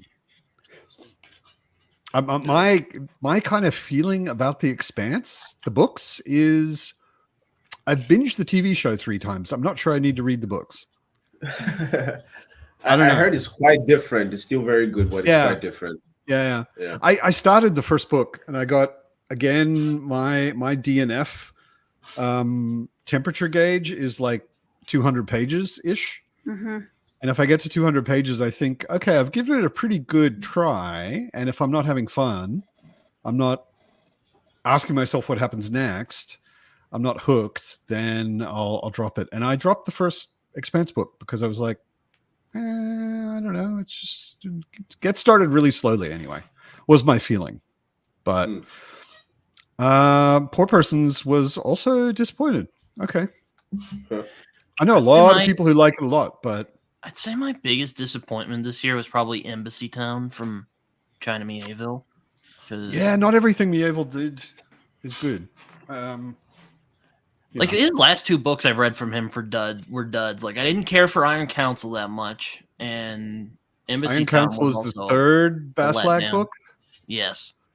Yeah, China Mieville is really political, just as a person. Well, that's not a problem for me. I mean, no, but Iron I love Council Perdido was Street Station, and that's but Perdido Street Station isn't political compared to Iron Council. And in Iron Council, he starts getting really preachy about his own personal politics. And then I was like, I'm not really that excited about this. Perdido Street Station feels like a mystery adventure and was weird and cool and whatever. And the second book was all right. And the third one, he just starts getting really political. I will say in Iron Council, like I did appreciate that he didn't... like I could see where you're coming from, that he's preachy, but he still showcases the world and even though it is kind of straight out of like a propaganda for like Soviet Russia. I'm like, okay. So my thing with books like that, my issue with preachy books is that like I don't like when I'm reading a book and it's okay for like the characters within the books to have ideas, but those ideas have to clash. If not, the ideas are not interesting, because I'm not interested in idea A or idea B. I'm interested in the conversation you can come up with, or you can posit after idea A and idea B clash. Like, what is the sparks? The sparks that are flying out of the ideas clashing that really interest me, because conflict makes stories. Conflict makes stories. So if you're writing a book and if you've read, like, say, Stoic philosophy, and you've read nihilism, and then you're going to have a Stoic character and a nihilistic character go after it in a book, and they're like in kind of a demonstration of like a battle of ideas, then I know nihilism, I know Stoicism, so it's not new. But when that clashes, new ideas or new things can come out of it, which is interesting. The thing that puts me off with some of Mieville's writing, and some other authors as well, I will admit, I don't like to be aware of the author while I'm reading his book. Like, if you present me an idea, a political idea in your world, and it fits in your world, and it makes sense in your world, and then, like you said, maybe there's competing political ideas and there's clash, conflict, and that I'm totally cool with that. Even if they're political ideas that I find totally stupid. Yeah. No problem. But exactly. If I feel like you, the author, are dropping your personal political ideas on me in your book, and your book is a fantasy book, I'm like, I'm not reading a book about you. I'm not here for a book about you. Yeah, like at that point, it's just propaganda. Yeah, I mean, it's different. Like outside, I just recently reread one of my all-time favorite authors, Paul Auster, who doesn't write fantasy or science fiction, and it's contemporary literature. And Paul Auster's books are almost all of them are novels, and almost all of them are partially autobiographical. He's really weird and interesting in the way he writes. And he's written also 5 or 6 autobiographies or biographies of other people in his family, which are also awesome to read. But there, I have no problem with it because that's what he's doing. But he's not creating a secondary world. Almost all of his books take place in New York, in this world, you know. But in a thing where we're going to a secondary world, it's meant to be imaginative. It's meant to be not where we are. Then I don't want the author, who is where we are, stepping into that world in too obvious a way and going, "Here's what I think," and it's good, you know. Yeah, yeah. It's just sure. I don't like it much. Yeah, no. Liam didn't go Expanse either. That doesn't surprise me too much. Would you start to say, Britton? Oh, I was gonna say, yeah. I mean, Mieville, I've noticed from what I have read is like sometimes he can be a little like too heady. Like Embassy Town, I'm like, I don't know what the hell he's going on about, but I'll just roll with it because you know there's weird alien creatures. You know, same thing with Iron Council. You know, I'm like, oh, except like it wasn't the politics in Iron Council that bothered me, even though they're like pretty opposite to my own. Like that didn't bug me so much. Like what bugged me was like just it starts out really well. For anyone who doesn't know Mieville, just quickly, Mieville is aggressively communist. Oh yeah, like he's a very outspoken, active communist. So anyway, go on. He starts out really well. You're like, okay, let's see where this goes. Then he drops a gigantic, just like flashback sequence where he tries to be Cormac McCarthy for 100 pages, and that just kills the momentum of the book. I was just like, oh man, this is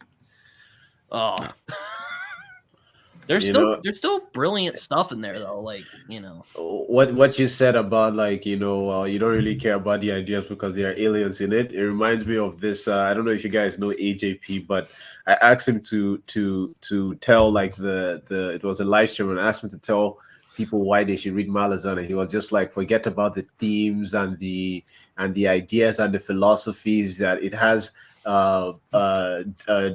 Zombie dinosaurs with claws for fingernails. Like, just read the book. One of my videos on Malazan, I'm just like, dinosaurs with sword arms. Pretty much like that. That is all you need to know. You don't need anything else, man. Dinosaurs with sword arms. There's a guy had a BookTube channel which has kind of gone dormant for like about a year now, I think. Iskar Jarak, and he only did videos about Malazan. And he always talked about lasers and fireballs. He's just like, you can get into all the philosophy and the deep themes and all that, but there's also lasers and fireballs and dinosaurs with sword arms and undead armies that have been undead for thousands of years. And how can you not think that's cool? He said ADP said zombie demon dinosaurs with sword for hands that live on like floating island cities. Like, it's like what else are we talking about here? You don't really need anything else in a good fantasy novel. Well, I mean, I should backtrack and say Perdido Street Station and The Scar, I think, are brilliant novels. And The City is pretty good too. I quite enjoyed that. But then again, I like crime fiction a lot, so. And John politically charged science fiction. Yes. The Culture is. Has anyone read The Culture?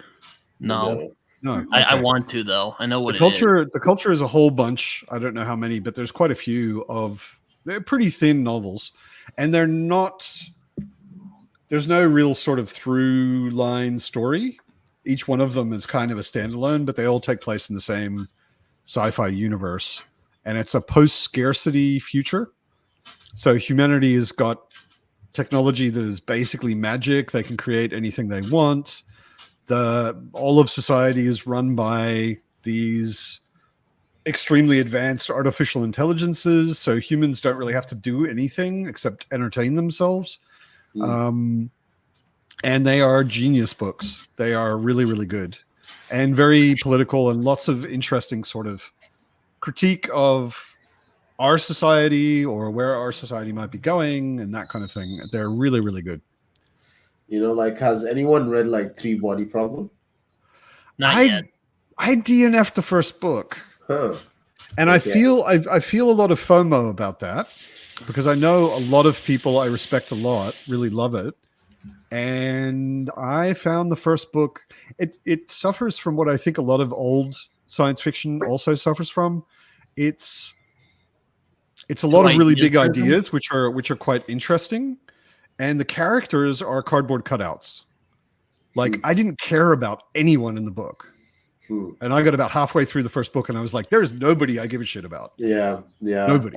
I can completely understand that because it's characters that anchor me to the book, and that's my problem with a lot of sci-fi. Like sci-fi, I feel like you had some scientific thoughts that you cannot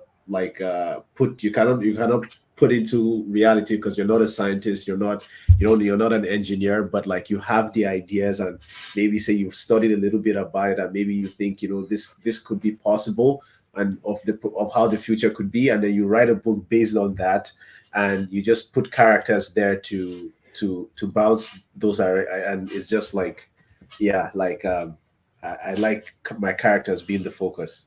Yeah, I mean, Tori and I have talked about this a lot. We're both like character love first, but I mean, I would counter what Liam said. He said just bad old sci-fi. I mean, Asimov couldn't write characters to save his fucking life. Oh yeah, but I love Asimov. Asimov had such good and interesting ideas in some of his books. Did you read iRobot, man? Yes, it doesn't matter that the characters are obviously just there to showcase the ideas.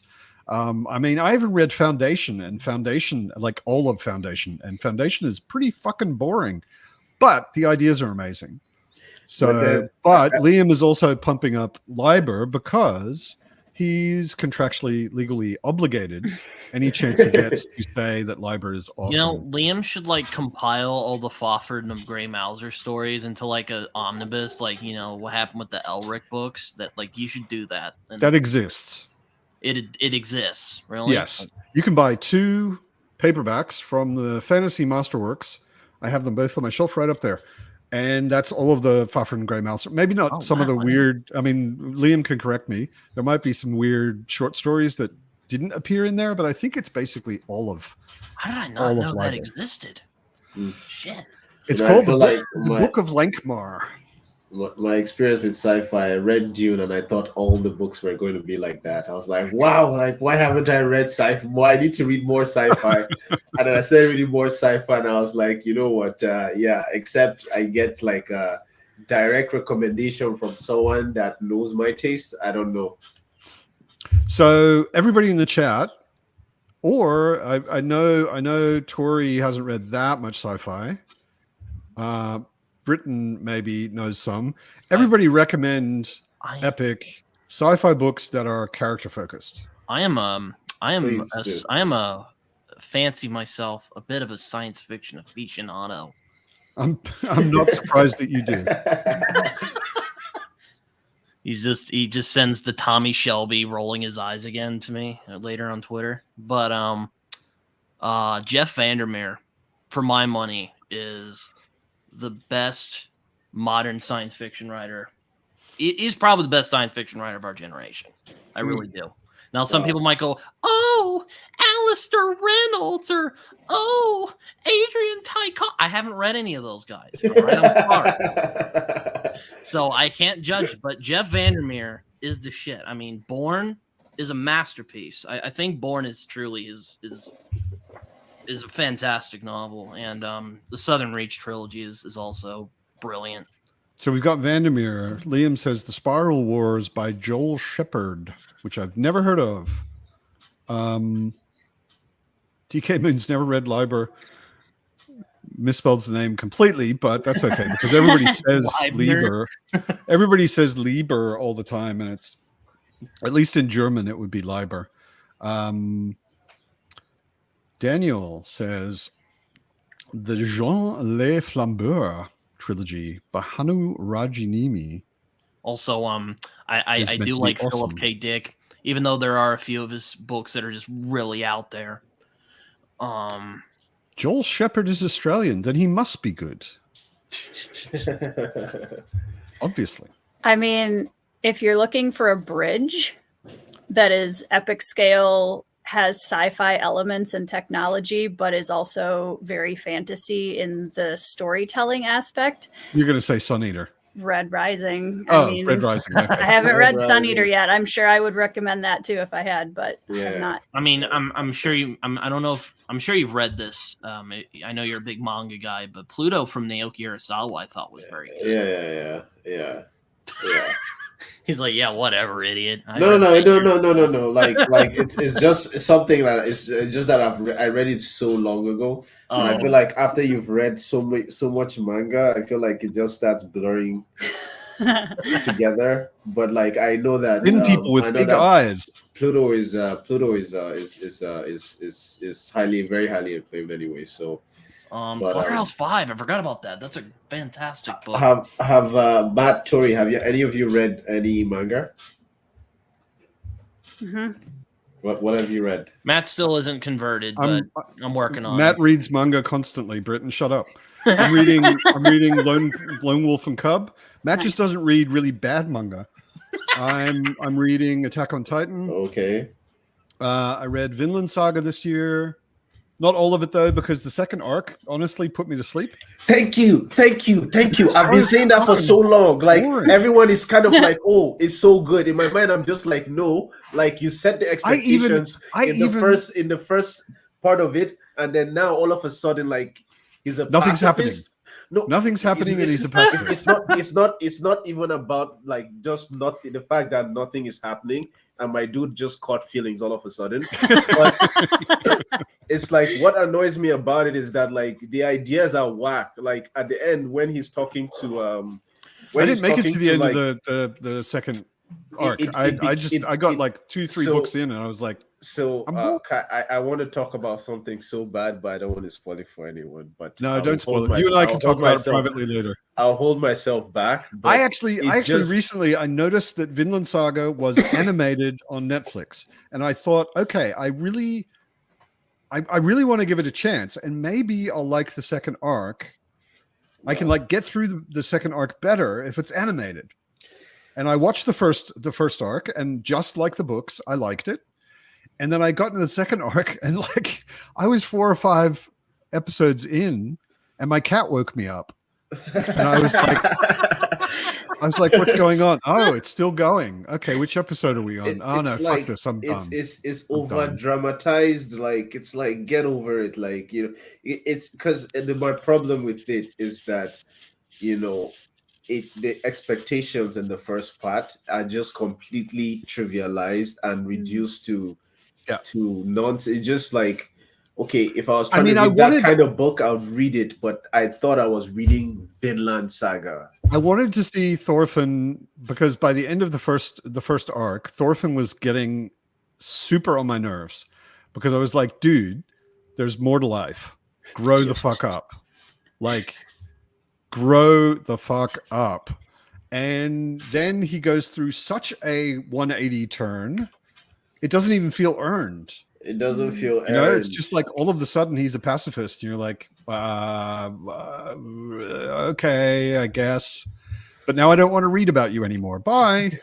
Yeah, I lost interest. Like I don't think I've ever dramatically lost interest in a character like Liam.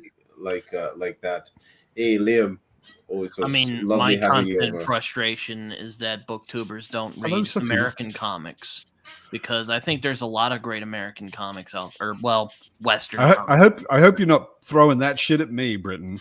Well, no, not you, Matt. You're one of the chosen ones. All right. No. I grew up on Batman, you and John Minton are among the chosen ones who are Sin spreading City. the news.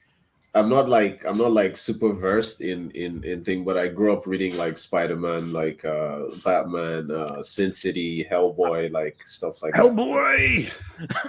Yeah. Hellboy's my favorite. I want to do a video soon because a number of people have actually asked about it.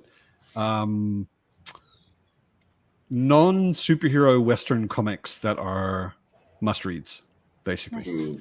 Nice. Hellboy, Saga, East of West, Sandman, Grendel, most of which are really old because I am. But they're classics and they're so good, and they're classics for a reason. I've thought about picking up Saga. Though Saga unless is you love so good. story, you're gonna get your heart ripped out more than once in Saga. So I mean, I expect that for any 5-star reads that I. If I don't disappointed feel if like it wasn't. my heart hasn't been taken out and stomped on a couple of times, it's not that good of a book. Let's be honest. Yeah. I just read So- the new volume recently, and fucking love Saga. I would say though Well- that if you're a Hob survivor, Saga is no big deal. It's not that bad, not nearly. Like if you've been through Hob, Saga is Little League. I actually didn't grow up reading manga. I grew up watching anime, and I just now am starting to go back and read some of the manga that are correlating with my favorite shows. As you can see, I have a bunch up here. Ooh, nice. Vagabond is going to happen this year. I'm very excited about that. Put that on my list kind of as well. That is a I'm very classic as well. excited. That is a classic. I read Shogun this last year, and so I'm really excited to get more into now that I have a better grasp on kind of the history a little bit of that era. It's going to be fun to go back to Vagabond, and then Blade of the Immortal. I have the first one, and then I'm going to go back and read Rurouni Kenshin, and that one. Okay, so funny story. This is basically Shogun. I know. So I In want Shogun time Fantastic. anyway. I ordered that interlibrary loan, and 2 weeks later, they're like, "We're sorry, we can't get a single copy of this to you." Wow. So I'm Okay. probably gonna have to buy it. Wow, that which sounds like a troll move, right? I was not happy about it. So It's- it's like It's interesting though. I mean, a good thing to know going into Lone Wolf and Cub is first of all, it's where the Mandalorian came from. I haven't seen The Oh. Mandalorian, so Yeah, I mean, it's really fucking obvious. Like even if you just look at the first at the cover, Basically, the greatest badass child duo. it's a picture of a samurai pushing a baby carriage. I mean, love it's, it. I'm it here for is it. Mandalorian. That ugly Frank Miller art aside. and Yeah. gorgeous Frank Miller image on the cover. Don't make me kick you, Britain. And the other thing that's really good to know is, at least in the first couple of volumes, there isn't a story. Right? It's episodes. He is a Ronin. You don't know why. He's hiring himself out as an assassin, and each story, which is 10 or 20 pages, is him assassinating someone. cool. And that's basically the whole first volume. And then every now and then there are these little bits where it goes back and you learn more about his background, how he got to be where he is, that kind of thing. And eventually, later in the story, there is an ongoing story that develops. But he's just this, it develops into this legendary assassin. Everyone knows him as Lone Wolf and Cub. And, the further the story goes on, the more people freak out when they see a samurai pushing a baby carriage. Because they're like, who are you here to kill? that is it's such really, a cool idea, though. Oh yeah, That is such a cool idea. Yeah. it's so good. And he uses the baby as bait, as a distraction, as an integral part of his assassinations as well. Well, it needs to earn its meal, right? Like The baby is on the path of blood as well. Yeah. Also, he has little gadgets too. Like He actually when you get the flashback about how he started, he offers his 2-year-old son a choice. He's like, I can kill you now, or you can come with me. But if you come with me, we're both on the path. damn. And his then son the baby chooses to calls come for with his him. Parent life. of the Year award. Yes. Nobody would call him the best parent ever. That's for sure. Yeah. I just read the first 2 volumes of Attack on Titan this month, and also Spy Family, which I actually really enjoyed. I am looking forward to going back Spy and getting more. Family. I've never heard of that. My friend Josh loves. I Spy have Family. to. Spy That's funny. Family is dope. Every time I'm talking about manga, I need to ask about a specific one, my favorite. Has any of you gotten into Berserk? Talk to Jimmy La, Nuts. la, la, la. Berserk. Oh my god! You know, I started reading that thing when I was like 8 years old, and yeah, like it's should 8-year-olds be allowed to read that? I wasn't allowed to read it. I wasn't allowed to read it. Like so we don't have to call your parents and tell them what horrible parents they are. No. But like I if they knew I was reading it, they would have taking me to church and like send me off to a monastery to cleanse my mind, to exercise the demons and everything. But I would say that Berserk is like so. You've read up to Golden Age. Like, have you read up to the Eclipse? Me? I don't know. No, Rogue commented that he's read up to the Golden Age. I've read up to. We talked about this, but I read up to when we got to the Judge Holden looking guy, that creepy like bald. Yeah. That's where I'm at. Yeah, and I stopped. So Berserk is just right up your alley. If you love like big ideas, you love philosophy, you love very, very like good like setups and like payoffs. Like Berserk will do it for you. End of the Golden Rogue. Age, That's not even the most messed up. Like it's like that is not even the worst. That's or the Lost Children arc. The Lost Children arc. Yeah, but that's I think I had the great idea of reading the Lost Children arc before I went to bed one night, and I was like, God, what was I thinking? Rogue, I used to read 2000 AD back in the day when it was printed like a newspaper. I've read Judge Dredd. That's some really good stuff. That's where Judge Dredd comes out of 2000 AD. Well, yeah, I know. 2000 basically. Yeah, and it's a very dystopian, messed up future. And I mean, everybody's probably familiar with Judge Dredd, and that is in the 2000 AD world. Also, Stranatorium Dog, Strontium Dog. Yeah, I used to call him Scrotum Dog, and I'm like, that is wrong. Yeah. Yeah. Tori got Andre Norton books on someone's TBR. I'm actually a little embarrassed to say that I learned from you that Andre Norton was a woman. Yeah, that was a little sad. And I I learned from me that Andre Norton was a woman also, so don't feel too bad. I don't know if I've read any of her books, but I mean, I knew of her in the old school sci-fi world. I never realized. I didn't realize she wrote SFF at all. Okay. When I was growing up, I got a book of hers called Shadowhawk that's an Egyptian historical fiction, and read it and loved it. Oh, okay. So I thought she was a historical fiction writer and that she was a he. And that's all I ever knew. And then lo and behold, this last year, I was like, wait a second. Andre Norton is Alice Norton and wrote SFF? What? Yeah, it's kind of depressing that like so many of the old awesome female writers had to choose a name that was either initials or a male-ish, possibly male name.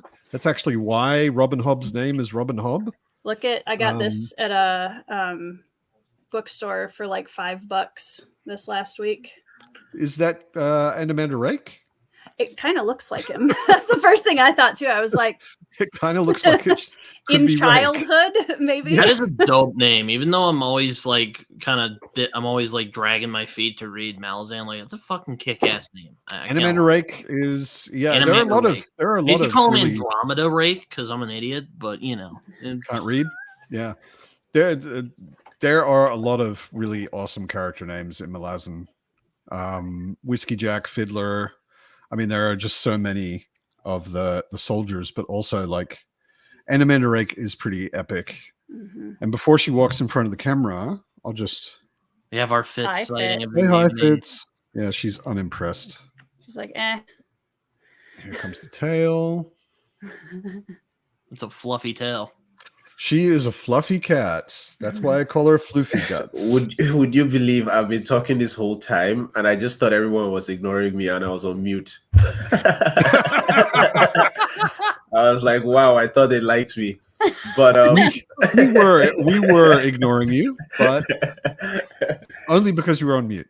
So that's I was asking. That's a Maine Coon, right? I mean, That is a Maine Coon. Yes, Such she beautiful. Such a She is beautiful a cat. 1.5-year-old Maine Coon. She hates being handled, but yeah, you can see it. Her big Looks like a floofy- like, lion. Master, why are Yeah. you holding me? Let Yeah, go of exactly. me.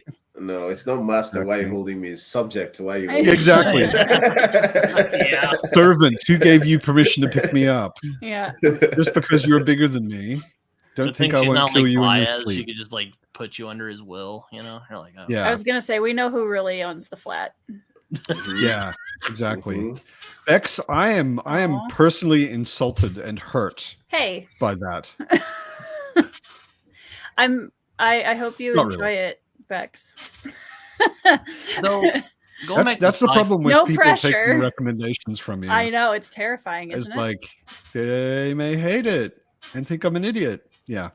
That's why when people ask me for book recommendations, I'm like, oh no, you need to tell me some of your favorite books first because I'm not going to Yeah. just blindly give you a random book. Like- Yeah, exactly. I was so happy. Like Trevor is a very loyal viewer and was on my Patreon, and he named my sword and all of that. And then he was like, okay, you've convinced me. I'm going to start Malazan today. And I was like, yes. Yep. But when you get past the Siege of Pale, when you get past the second chapter, ping me and let me know how you're going, you know, and let's have a talk. And yeah, so yeah, but luckily, yeah, he is completely loving it and has been writing me every day or two and like, oh my God, this Yay. just happened. So that is a lot of fun. James Tiptree Jr. is Alice Sheldon. I Yeah. did not know that either. Oh yes, she was. Going back to sci-fi real quick. I mean, what's interesting about old school science fiction is like it's generally like the personalities of all the people who wrote them. You find out are far more interesting than the actual like stuff they put out. Like Heinlein, Asimov, like PKD, Tiptree. Are all Interesting, fascinating but individuals. I like all of those people, pretty much all of those people you just named. I love spending time with their books. I don't think I would actually want to spend time with them. I mean, Dick, after he got clean, maybe, but Yeah, like PKD Heinlein is was a dick.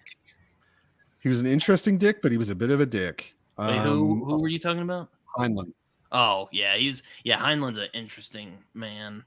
Yeah, so a lot of those, they're interesting people.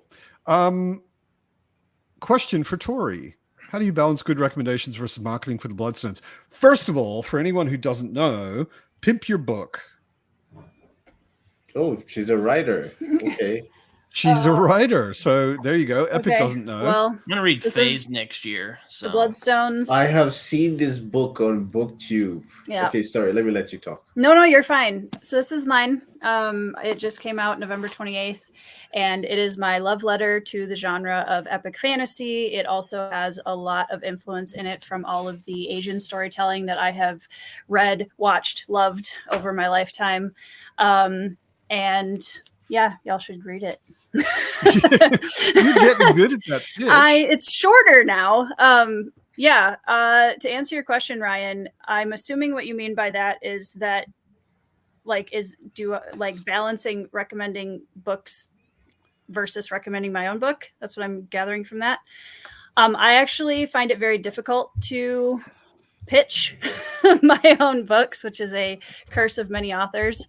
And I actually I just recommend a book that I think someone will like. So if I genuinely think of something that is not my book that this person will really enjoy, I'm far more likely to recommend that, actually, probably. So I have friends, because thank goodness for friends that are like, hey, read Tori's book, because I forget most of the time. Hey, read Tori's book. Thanks, Matt. I'm gonna read Phase next year. And if you're interested in it, and you want to know more about it, I have a video review of it, and I did an interview with Tori about it, in which we had a super interesting conversation. We did, and Matt's review of my book and description of my book is much better than me pitching it. So you guys should go watch Matt's video instead. Yeah, I mean, There you go. I was talking to Epic the other day because I wrote a novel, and Epic's like, "Hey, you what's it sound a little about?" bit depressed about. having No, written I, it. know, I was trying to I keep it wrote on a the down novel. low. I'm trying to keep it on the down low. Not really. I talked about it on my channel, but Epic's like, "So, what's it about?" And I'm like, "Ah." Like, I can write 150,000 words, no problem. But as soon as you ask me to condense that into like 5 sentences, I'm You're like useless. Charlie when he is up on stage and It's Always Sunny. You're just like, "Ah!" It's a plague of modern fantasy. I find. I keep reading things like this. You know, like and Malazan, Mhm. which is like almost as tall as me if you stack it up on the floor, and then every now and then I read something like just recently I read Moon Palace by Paul Auster, and it's a story about a kid. A lot of stuff goes wrong in his life. A million things happen, and it's like 250, 300 pages, and it feels like you've been through a person's entire life. Mm. And I'm like, how can an author like Paul Auster do that in 300 pages? And Hobb is giving me people drinking tea for 200 pages. And I love it. I mean, don't get me wrong. I love Hobb characters drinking tea together. I'm a big tea drinking in the Six Duchies fan, but I would like to see at least some more authors doing like shorter, snappier books. Bloodstones is not that long. Nope. You know? I won't probably be writing any massive chunkers because I would get confused about what's happening. This is why Lucky we for love you, you. Matt. I wrote just that. My novel is a bit. Well, it's kind of a throwback to like pulpier fantasy, so it's not very long. When I go back and I read stuff like I've been starting rereading Elric, I've been starting rereading Amber lately. I'm like, I can read it in a day. Mhm. This is awesome. Oh, Yeah. that's why I've heard of him before. David Mazzucchelli did a graphic novel version of City of Glass. That's where I knew Paul Auster from. I'm like, that sounds familiar. So something I suffer from is that while I'm writing, right, and I'm reading new books from like awesome new authors, I get into this thing where by the end of the book, like if I really enjoy it and it's inspired me, then I'm just like, okay, well, like the ideas of my book develop. So I'm writing, and I'm a bit disillusioned because I'm like, this book is missing something, you know. And then like I like start getting all this new ideas, and then I'm like, oh, I have to change that chapter. I need to add this and everything. So I started writing my book 3 years ago. I thought I'll be done in 3 months. It's 3 years now. I'm still writing because, you know, okay, so for instance, right, I was doing a thing where I would release a chapter, and once I release a chapter, I'll put it out there to get feedback immediately. And I was like, okay, this is how I'll handle the first draft. And by the time I put everything all together, there to be a book that I wrote with my community. But then I was getting so much criticism, and one of them was that, oh, this is too dark. You need to calm down. And I was contemplating with the idea, but it made me not want to write if I could not write what I wanted. Is that where And then I your read recent Beyond Grimdark Redemption. video came from? Yeah, well, well, my little rant, yes, my little rant. Like I feel like maybe I was soothing some of the criticism I got before, but I read Beyond Redemption, and when I read it, because of how much Michael Fletcher didn't hold back, I was like, I definitely want to do something like that, and that just like reignited my desire to write my own story. So it's like I feel like a more like a little bit deeper question I want to ask Tori, because it was Tori, the question was addressed to: how do you like balance out getting inspired by new stuff as you're writing? Like how does that affect your story? And do you just get like a new idea for a new story, or does that like affect what you're trying to do because maybe you saw a writer pull off, see an emotion or like or phrasing or something that like, you know, you liked? Yeah, I think I compartmentalize pretty heavily when it comes to writing and reading, and so I'm inspired by things, but I don't necessarily there might be some subtle things that will change throughout the reading or as I'm writing the book, but I don't typically let it like completely throw me off course, because I feel like as the writer, that's part of my job, is to at least somewhat steer the ship. Sometimes it's, goes off in other directions, but I typically compartmentalize pretty heavily. And like, that's been a learned skill for sure, because like, if I look back at one of the predecessors to the Bloodstones, which I wrote 3 chapters of right after coming out of Malazan for the first time, you can tell I was reading Malazan right before that. And it was that, I think that a lot of people kind of downplay how important early writing craft mimicry is, in terms of like how important that is for growing your craft, is doing something like that, where you're trying to understand how this writer is doing this amazing job telling the story that you're loving, and that doing that kind of mimicry at first is actually helpful to kind of gain an understanding of how does this feel and what is this like, and now I've been able to take all of those influences in theory and now use my own voice to tell them. So I'm not copying somebody else. I'm literally just taking all of the things that I've learned and loved and writing my own version of it. But I do read all the time when I'm writing. I can't, it's like there's not enough creative input if I stop reading. Yeah, it's interesting. Rocchio always says in interviews that when he's writing, he doesn't read. Yep, I know a lot of authors like that. He just completely avoids it because it influences him too much or distracts him or whatever. Well, if you have a hard time compartmentalizing, which I can trauma brains, if you have a hard time compartmentalizing, then it's a little bit, I can totally see why you would want to kind of keep them separate, because then they're going to blur into each other a lot. Yeah. So for me, I would say like I love the conflict within, because I'm more it makes me reading stories that I see they're pulling off like a very particular emotion that I'm like, okay, when my readers get to this point, I want to pull it off. And I see how the setup, and I see how the leading up, and I see how the payoff happens. And it kind of like, well, that would what I was trying to do there. Like I could do it like that. It's not exact. I'm not copying it like, like plot for plot, but I'm like, okay, I see why this worked here. And like, it's like, and sometimes I do like complete opposite. So I read like someone like Baker with her that has elaborate prose, and I love that.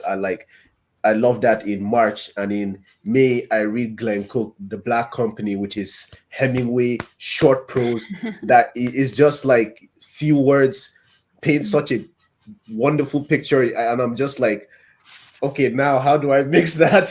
Which is basically impossible, but it's like I like how it inspires creativity in me, but at the same time, I need to compartmentalize better, because my story needs to like finish itself. I think maybe one thing that I found helpful too is I think knowing your strengths and weaknesses as a writer is hugely important.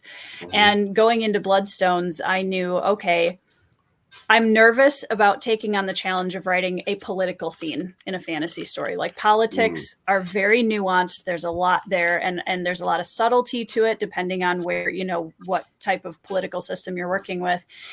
And I read Shogun last year, and I also read Augustus by John Williams last year. And I was recognizing, okay, if this is an area that I'm a little bit nervous about or want a little bit of kind of boost in, I'm taking, okay, how did James Clavell write this very nuanced political structure, and what was working about that? And I also brought in, I'm a big K-drama fan, and historical K-dramas are incredible when it comes to subtle political like conflicts and machinations and all that.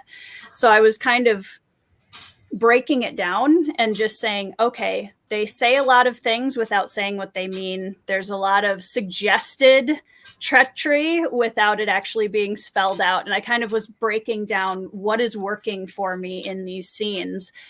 Okay, now that I'm going to write a scene with a conversation, I'm going to try to bring that into my characters and my story. So you're not copying the story, you're copying or bringing that inspiration from the way that that's being told. So that was so eloquently put, and that just advertises her video with Matt. So check out the video. But I have one more question for you, like if you don't mind, one more question for you, because I'm curious about something. So as a writer, right, how does what you write, like how does being a writer affect your reading experience? Are you like, is it like, are you constantly analyzing? Like for me, I can't shut it out. Like it's like I can like a book as a writer, hate it as a reader, enjoy a book as a reader, hate it as a writer. It's magic when I enjoy it both as a writer and a reader. So it's like, how do you like juggle that? Like Britton, I'd like to hear how you deal with that as well, if it's okay. Yeah. Again, I think compartmentalizing it is something that I've learned. Like it sounds like a cop out, but it's really a learned thing, I think. But I try, before I go into a new book, I try to just let it be its own thing. You know, when I go into books, I don't expect it to be something else. So if I read if I were to read a book that someone told me, oh, this is inspired by Tolkien, I'm still going to go into that book, letting it be its own thing. You know, like just trying to read it from its own merits. There are some times where I get I would have done that differently. That does creep in now and then. But I try really hard to just blank that out and just say, I'm just here for this moment. I'm just here for this book. I'm not expecting anything of it. And I may hate it and I may love it. So, yeah. You know, I remember when I was writing my novel. I know I didn't publish anything yet, but you know, I used to think when authors would say, "Oh, you know, the characters kind of told the story." I used to think that was just like, I hated pretentious. That. Like, I thought it was so real. The stupidest, like just trying to be cute, fucking like clever. I hated it. But let me tell you right now, it's true. Like that really happens. Like, you know, like I was writing and like something would show up. I'm like, okay, I guess this is happening now. Yeah. I'm like, damn you. But that's a good feeling, because then it's showing that your characters are starting to kind of take on a life of their own, which is the whole point, which is cool. Yeah. Wow. Yeah, I mean, if your characters are working subconsciously in your mind, then they're developed. You know, they're semi-real. You know, or you're crazy. Or you're crazy. Usually writers are to some degree. Could be both. Yeah, it's like I read some books, some grimdark books, and I'm like, how is this the mental? I wonder how the mental health of this guy is working for him, you know. But that was. I mean, we talked a bit about it an hour or hour and a half ago. That was a lot of my thinking when I read The Way of Adan. Like knowing Philip a bit and having interacted with him quite a lot, and he's such a calm, gentle, kind guy. And there's some stuff in that book where I'm like, if you had asked me if Philip Chase was capable of thinking this shit up, I would have said hell no. But there it is, you know. And you know, it doesn't change the fact that he is a kind, gentle guy, but yeah, it just surprised me that there was a place in that brain where these things came from. Which is actually, I'm glad they did, because without them, it probably would have been a much more boring book. So yeah, it made it a lot more I thought it would interesting. have been more whimsical, but I've heard some reviews where people are like, "Oh no, it gets pretty dark and stuff." It's not particularly whimsical at all. No, no, it's pretty hard. I like dark whimsy, if that makes sense. Like Maybe those were suggestions by AP. Yeah, Philip, this guy, I don't know. You've got to kill him, preferably in a really bloody way. Yeah, no, I'm pretty sure most of it came from Philip himself. He has those in him as well, you know. Apparently, he tried getting it published for a couple years. So, yep, it's a pretty hard game. Apparently, finding an agent, finding a publisher. getting a I know contract that's what I'm done. nervous about when it It's- comes to like. I'm kind of debating on if to self-publish or TradPub. I'm like, man, both of them sound like really. So You know, there's pros and cons to both. a pot and a frying pan. Mm-hmm. Yeah, but like I don't know, man. Like I want to have, when I'm a writer, like the kind of writer I want to be. I want to be a writer that, like, you know, connects with like an audience, and you know, like I feel like being able to have that direct connection between yourself and your readers, I feel like that helps you understand your audience even better. So it's like catering. Like I love what Michael Fletcher does on Twitter. You know, he's really connected with his fan base, and all of them are just like in love with Grimdark and the kind of stuff that he puts out. You know, and that is the kind of experience I want. Like I want to be able to take responsibility for what I wrote, like, you know, and you know, go with it, because the very idea of someone looking at my story and telling me it's not good enough, not necessarily based on any part of it, but just based on like what they believe works for them, is I find it so I think I will give Trad Publishing a shot, but if they don't like my stuff instantly, I'm not going to sweat about it at all. Like, I mean, also, well, you're probably also gonna get rejected a couple times, dude. Like, as someone who does videos about books but is not at all an author, I am pretty much uninterested in authors if they're not interacting with their community. You know, like, and so it doesn't mean I don't read their books or I don't like their books. I'm just not interested in them as authors. And I may get into their books and be interested in the book. I might like the book. I may be frustrated that I can't get in touch with them, like Simon Jimenez, like we talked about earlier. Thomas Pynchon. Like, the dude's in hiding.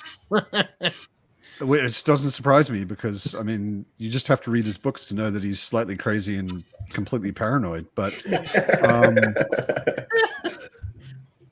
I think it like, I have seen, and I think this is one of the cool things, is as we see Indian trad kind of osmosis more and more, which I love, because to me a good book is a good book and I don't care where it came from.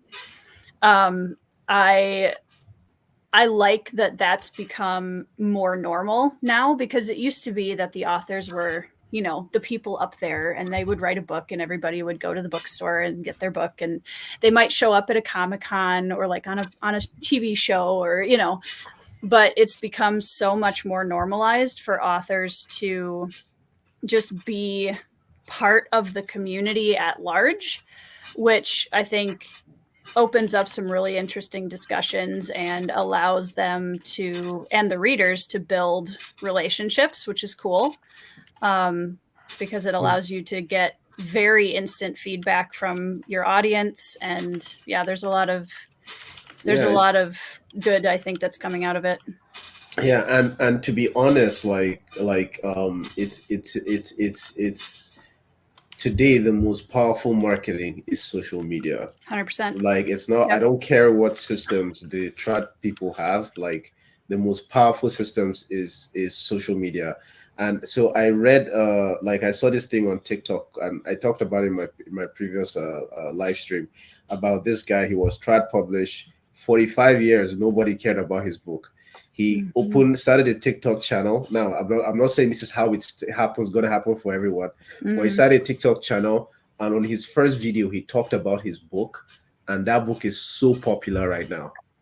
It's like, if they have it, I have it as well. And for someone that does booktube and like I content create, like, I feel like I don't know if they can do a better marketing job than I can, like, straight up. But again, as someone who is like purely just a content creator, I'm not on the author side of this at all. I can tell in 2 sentences if an author is just marketing or if they're actually engaging. Right. Like, I get authors who write me all the time and they're like, hey, I want to pitch my book at you. I'll send you a free copy and whatever. Yep. And I've gotten to the point where I'm like, if I have never interacted with you, I don't want your book. Right. Yeah. Because if you are completely unknown to me and your book is completely unknown to me, and it may be awesome and it may be garbage, I don't know. Right. The thing that will make me interested in reading your book is you. And if all you're doing on social media is writing to people and saying, hey, read my book, like I get one of those every day or two, which is even not that many. Other booktubers get a lot more because my channel's not that big, but I get multiple of those, and I just say, I know you want to get it out there, but I can guarantee you I will not read it anytime soon, which won't do you any good. So don't send it to me because I have a small flat and I just don't have that many shelves. So the one that let me not use the word disgusts me, but the one that irritates me the most is like I don't know. Have you seen my motion comics? Like any of my motion comics? Yeah. So imagine that like some authors will reach out to me and then they will offer to pay me to do a book review. Like it's just like that hasn't happened to me. No, like that is like I'm not going to corrupt my reviews. I'm a writer too, and I get the struggles. But like, someone's paid me to do a review, I'll be like, fine, I'll do it, but it's gonna be honest. So I'm not gonna blow smoke up your ass. No, but you see, the thing is that like I cannot sit down and do a motion comic, which come with all of my reviews. I cannot sit down and do a motion comic for something I don't like. Like for me to sit down and talk about a book, like unless I really, really hate it, I have a few rant reviews here and there, but like, except I really, really hate it. Like I have to exceptionally hate it to actually like talk bad about it because, especially knowing that like my tastes are subjective. I don't want my subjective taste to like ruin something for an author. But at the same time, if it's like, the reviews have to come from like my heart. I had this, like Matt said earlier, this has to be fun for me somehow on some level, I mean, I'm not making any money at this. I have a full-time job where I make okay money. I don't need to make money from this, and I'm not really making any money from this. I'm certainly not nearly as much as I'm spending on this. And if I'm not, I mean, I'm trying. I'm still figuring it out as I go along, but I'm trying to do my channel exactly and only the way I want to and the way that people seem to like. That's it. And same as you, it's like, I don't do I love your motion stuff, by the way. If you ever feel like you have some free time and you want to do some cool motion stuff for someone else, let me know. But I put a lot of my time into editing. I like editing. I think I'm strange in that I like editing, but I like editing. That is strange, Matt. And I'm not even very good at it yet. I'm trying. I'm working on doing some things that improve it, make it a little more interesting. Your lighting, your color correction. If I could just steal those skills and add it to my channel, like I can tell you exactly how to do it. Be a photographer for 25 years. I see. That'll get you exactly my skills. I had a head start. Yeah, I knew in and out, backwards with my eyes closed, how a camera works. I know what's good lighting and how to set it up. I don't even have a very good lighting setup as far as like the gear, but that's just because I don't want to spend 10,000 euros. That's what a good studio lighting setup costs. My setup is considerably cheaper than that. But I don't want to create videos that don't look good. Knowing what I know and knowing I can make a video look really good, I don't want to do it. I'm not very judgmental. One of my favorite channels is Philip Chase, and he shot all of his stuff until recently on an iPhone, using household lamps. Use the Brian Lee Durfee effect. Yeah, Durfee. I would actually love to do a channel. I would love to do a consulting hour with Durfee and help him make his videos even trashier. because that is his thing, right? That's his thing. That's the thing that he's doing that works. Yeah, no, and he could make him even trashier, and it would be very cool. What really But tipped me over I the love edge his with channel. coming back with doing a BookTube channel was seeing Brian Lee Durfee. I'm like, you know, if this guy can stand in front of his bookshelves with his little rinky-dink iPhone, well, you know, I have no excuses. I can do it too. and knock his iPhone over while he's filming and not cut it. Yes, and it's Love almost it. like nothing. He Hey doesn't skip Joe, a Happy New beat. Year. He just keeps going. You know. You know, Like, there's he's- something really delightfully human about that, though. And that's one of the Yeah. reasons why I've gotten a lot better about just leaving certain things in my videos. Yeah. Because I'm like, I appreciate when I see other people's channels where they're just human, just like the rest of us, and it's fine. Like my lighting, my best performing video, I think in the last 2 months, was the one I just posted about reorganizing my bookshelves. And the first 5 minutes of the video are some of the worst lighting I've had in a video in ages. I don't know. People love bookshelves. I guess so. I also recently time lapse built a bookshelf and then did a bookshelf tour, and it's also doing really well. And I'm like, I don't understand at all why, but it is. Hello, Joe. Happy New Year. Yeah, it's getting really close here. I don't know if you can hear it, but and this is probably weird for a lot of other places in the world, but Berlin on New Year's Eve, all of Germany, every city in Germany is a fucking war zone on New Year's Eve. Oh yeah, I've heard they party hard in Germany. It's not even partying. Every second person in the city is standing out on the street right now, letting off fireworks. Wow. Literally, It's like they're July just 4th like up there. fireworks everywhere. And tomorrow morning there will be piles, like a half-meter high piles of red paper and cardboard on the streets. No shit. And it's every city. Yeah, exactly. Jeroen lives in the Netherlands. It's also like a war zone. It's Like a war zone. crazy. It's so insane. The first time I was in Germany, well, the first time I had New Year's in Germany, I lived in Hamburg, but we came to Berlin to visit some friends, and I used to smoke, and I was sitting out on the balcony smoking late, not quite midnight, but like half an hour before midnight. I went out on the balcony to smoke, and it was light and smoke and everything everywhere. And I came back inside, and I was like, guys, is this like every year? Is this year special somehow? And they're like, what do you mean? I'm like, no, it's like it's normal. Dogs are getting tranquilizers. I know, my cat is hiding. It's horrible for pets, but it's crazy here. I'm gonna have a gathering at my house in about 4 hours, so that should be fun. Gonna have Cool. steak. It's gonna be great.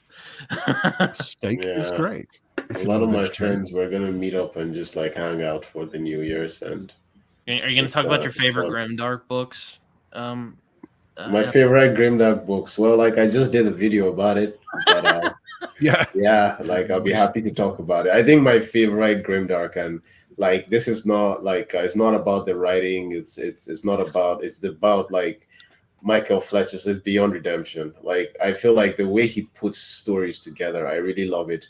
I do not think he's one of my favorite authors, but if I was giving an honest review about his stuff,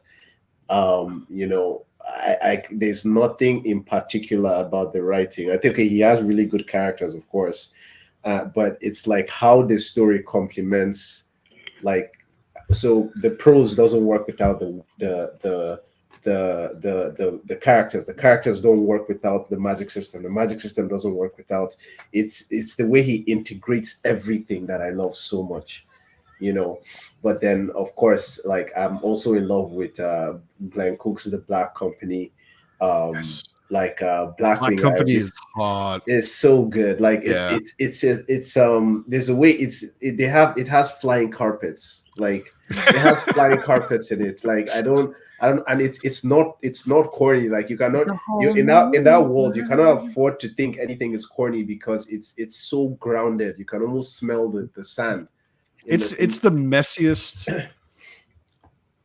I'm a very visual person, and I get a lot of pictures in my head when I read books, and it's not even necessarily from Cook's descriptions, because he doesn't go into like huge depth with description. Yeah. But the way I think of the world of the Black Company, it's the messiest, dirtiest fantasy world I've ever been in.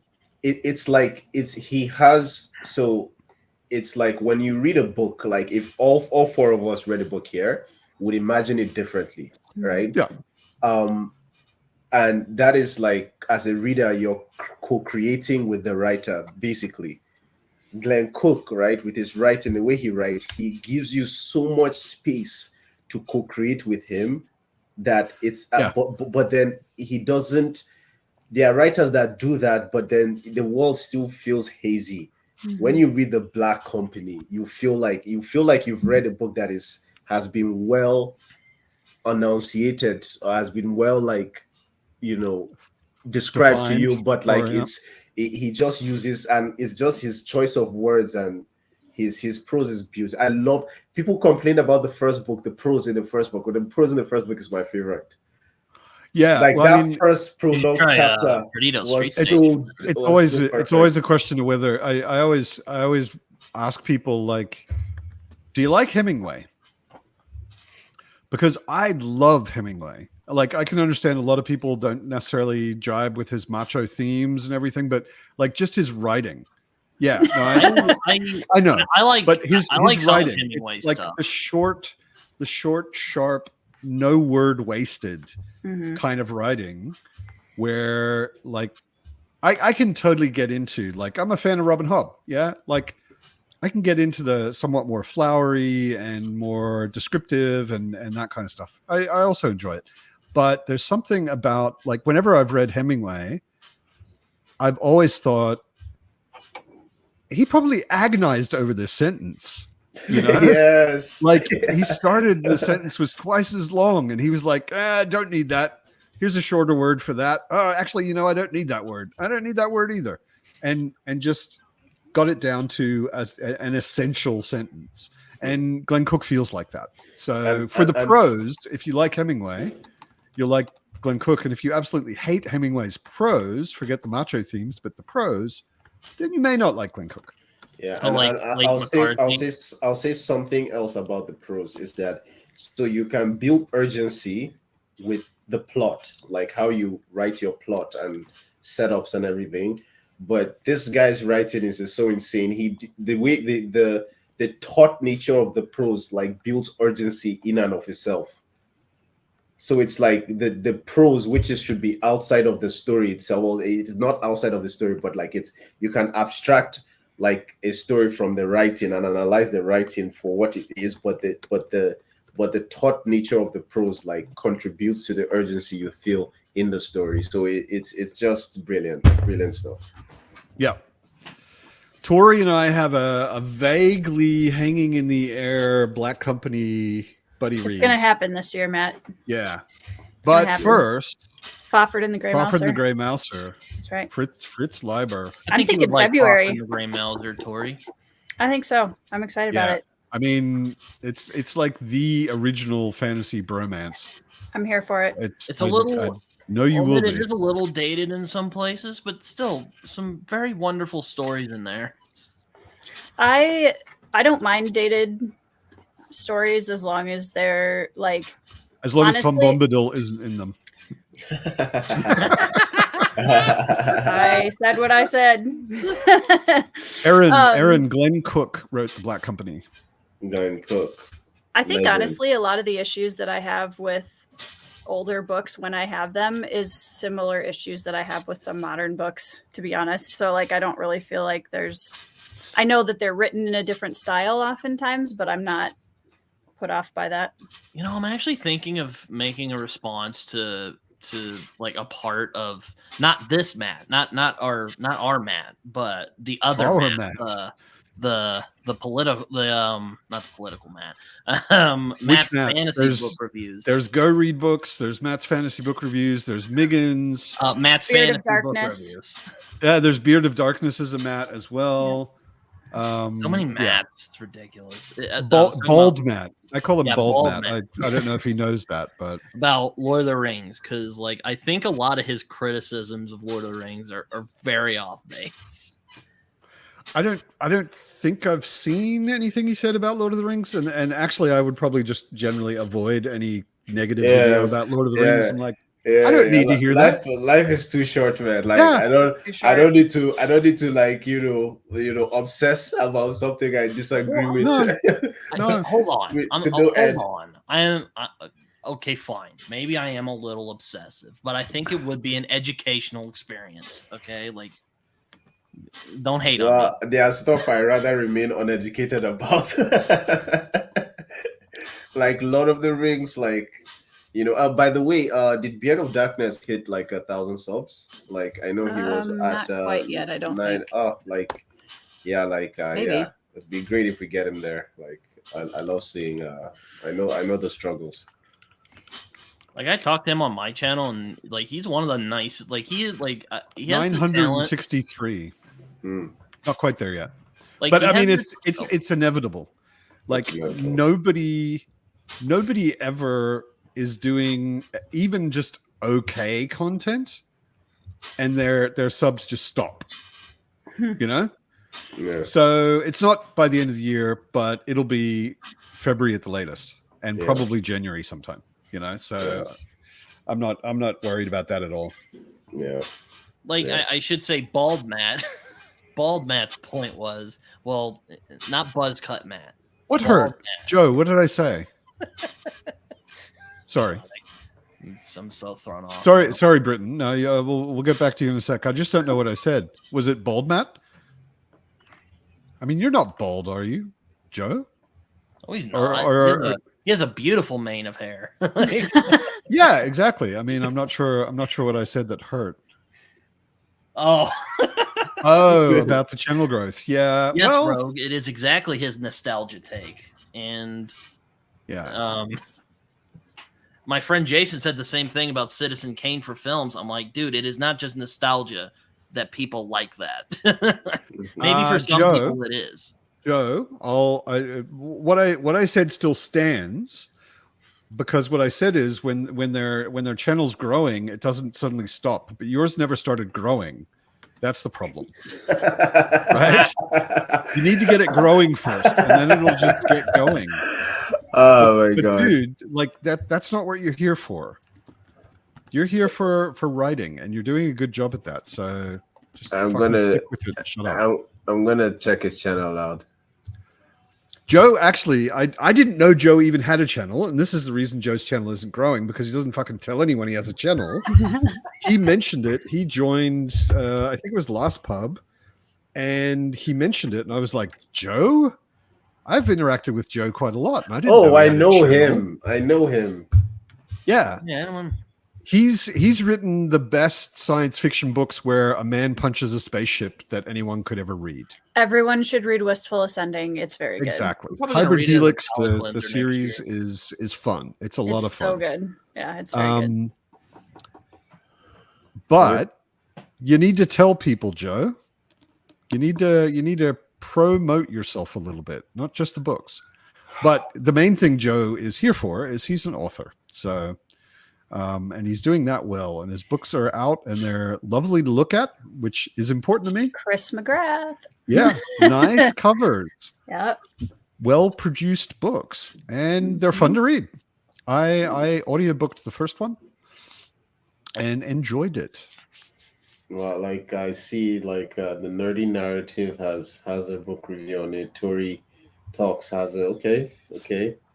Yeah, I'm gonna check it out. I didn't know he was a writer. I've seen him on a couple channels here and there, and I think I was discussing Berserk with him one time. But yeah, like he's such a big fan of Berserk as well, and yeah, like I'll check it out.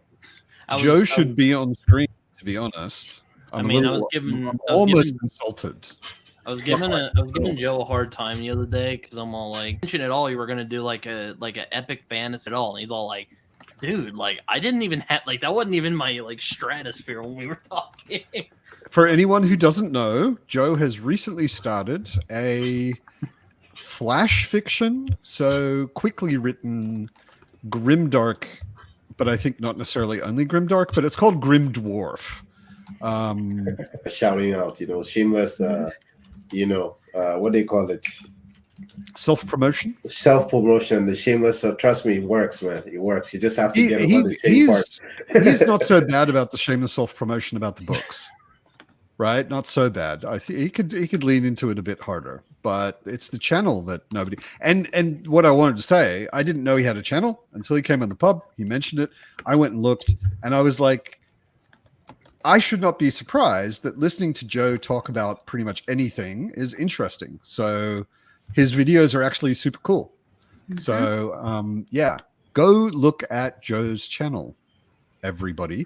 To be honest, it's slightly hard to find. I just searched the name and nothing came out. I just saw I only saw the book reviews. I didn't see the actual channel. It is at JCM Byrne, and Byrne is BERNE, just like his name. Not surprisingly. JCM Byrne. I'll put a link to it in the chat. Found it. Boom. Subscribe. Yes. Let's get Joe up to 1,000 subscribers before the end of the year. Let's do it. That's a hard bargain. Maybe by the end of next year. We can aim for 2024. This time next year, let's see where Joe's at.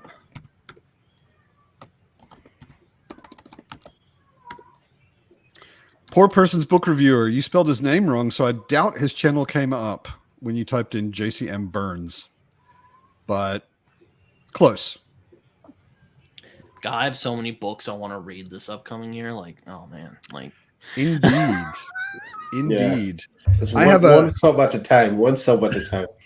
I use Trello to plan my videos, and I have my Trello open and was just typing in like series that I've started that I want to at least continue next year, maybe finish. Series that I haven't started that I want to start, standalones that I've got on my list, and I was like, damn, I'm not going to do this. This is not going to happen. This is never going to happen. Yeah, I know. I tried to do that at the start of the year as well. And I was like, you know what? I'm just going to continue doing my thing willy-nilly, just as it comes. Aaron, you asked if that fits you here. I think it might be whistling fireworks in the background, actually. I have not heard Fitz. I think Fitz is asleep, actually. So, Matt, can I ask you a question? You can. I may even answer it. How long does it take you to edit a video? Depends. Like say a 10-minute video. It depends. It depends a lot on the content. Some content is pretty straight, just blah blah blah blah blah, and I just cut together particular scenes, and then the one actually here comes Fitz. The top my book awards video that I did, the last one I did, that took for fucking ever. That was really a lot of editing work. And how long was that? That was probably 5 or 6 hours. Yeah. But I was doing some funky stuff, like the transitions where I have the title with the background and it's between each section. Yeah. I created some animation in there, like really primitive animation, nothing like the cool looking stuff that you do. But that just I was playing around with things, and yeah, it took a lot longer than a lot of my videos would. But that was also, it was 25 or something minute video. So it for me, it depends a lot on how well I plan the video beforehand. I see. And how well I manage to deliver the lines that I want to say. If I wasn't like, and huge gaps and whatever. If I managed to like just have a really flowing delivery through the whole video, then it's really easy to edit. Yeah. Because I don't do B-roll. I don't really bullet have points. any B-roll.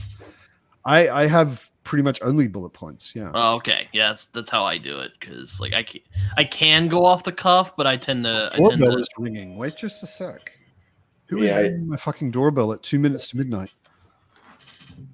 I do I shoot a scene with bullet points, and then after I do that, then I know exactly what I want to say, and then I shoot the same scene on from a different angle with a different camera, and then I switch back and forth. Yeah, just to keep it like, but I've gotten to a point. Initially I used to do like 5 takes on one scene and then 5 takes on one scene and choose the best I like, but I've gotten so much more comfortable with the camera, so I can just one shot, and then just mix it together. If I said something more articulate on one scene, then I'll use it. So just play around so that it keeps it like moving, and it kind of like increases engagement. That was my neighbor who was going downstairs to let off fireworks and wanted to invite me to come with her. Oh, that's nice. Yeah. Cute. And I was like, I'm kind of on a live call with friends right now. She's like, oh, you're no fun. Apparently I'm not.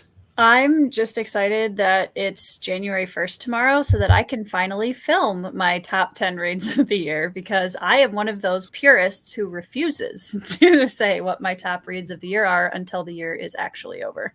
I started this and then I was like, I'm not going to finish this before the end of the year. Yeah. And I'm not going to even get close enough to You the end might. that I would say it's my favorite.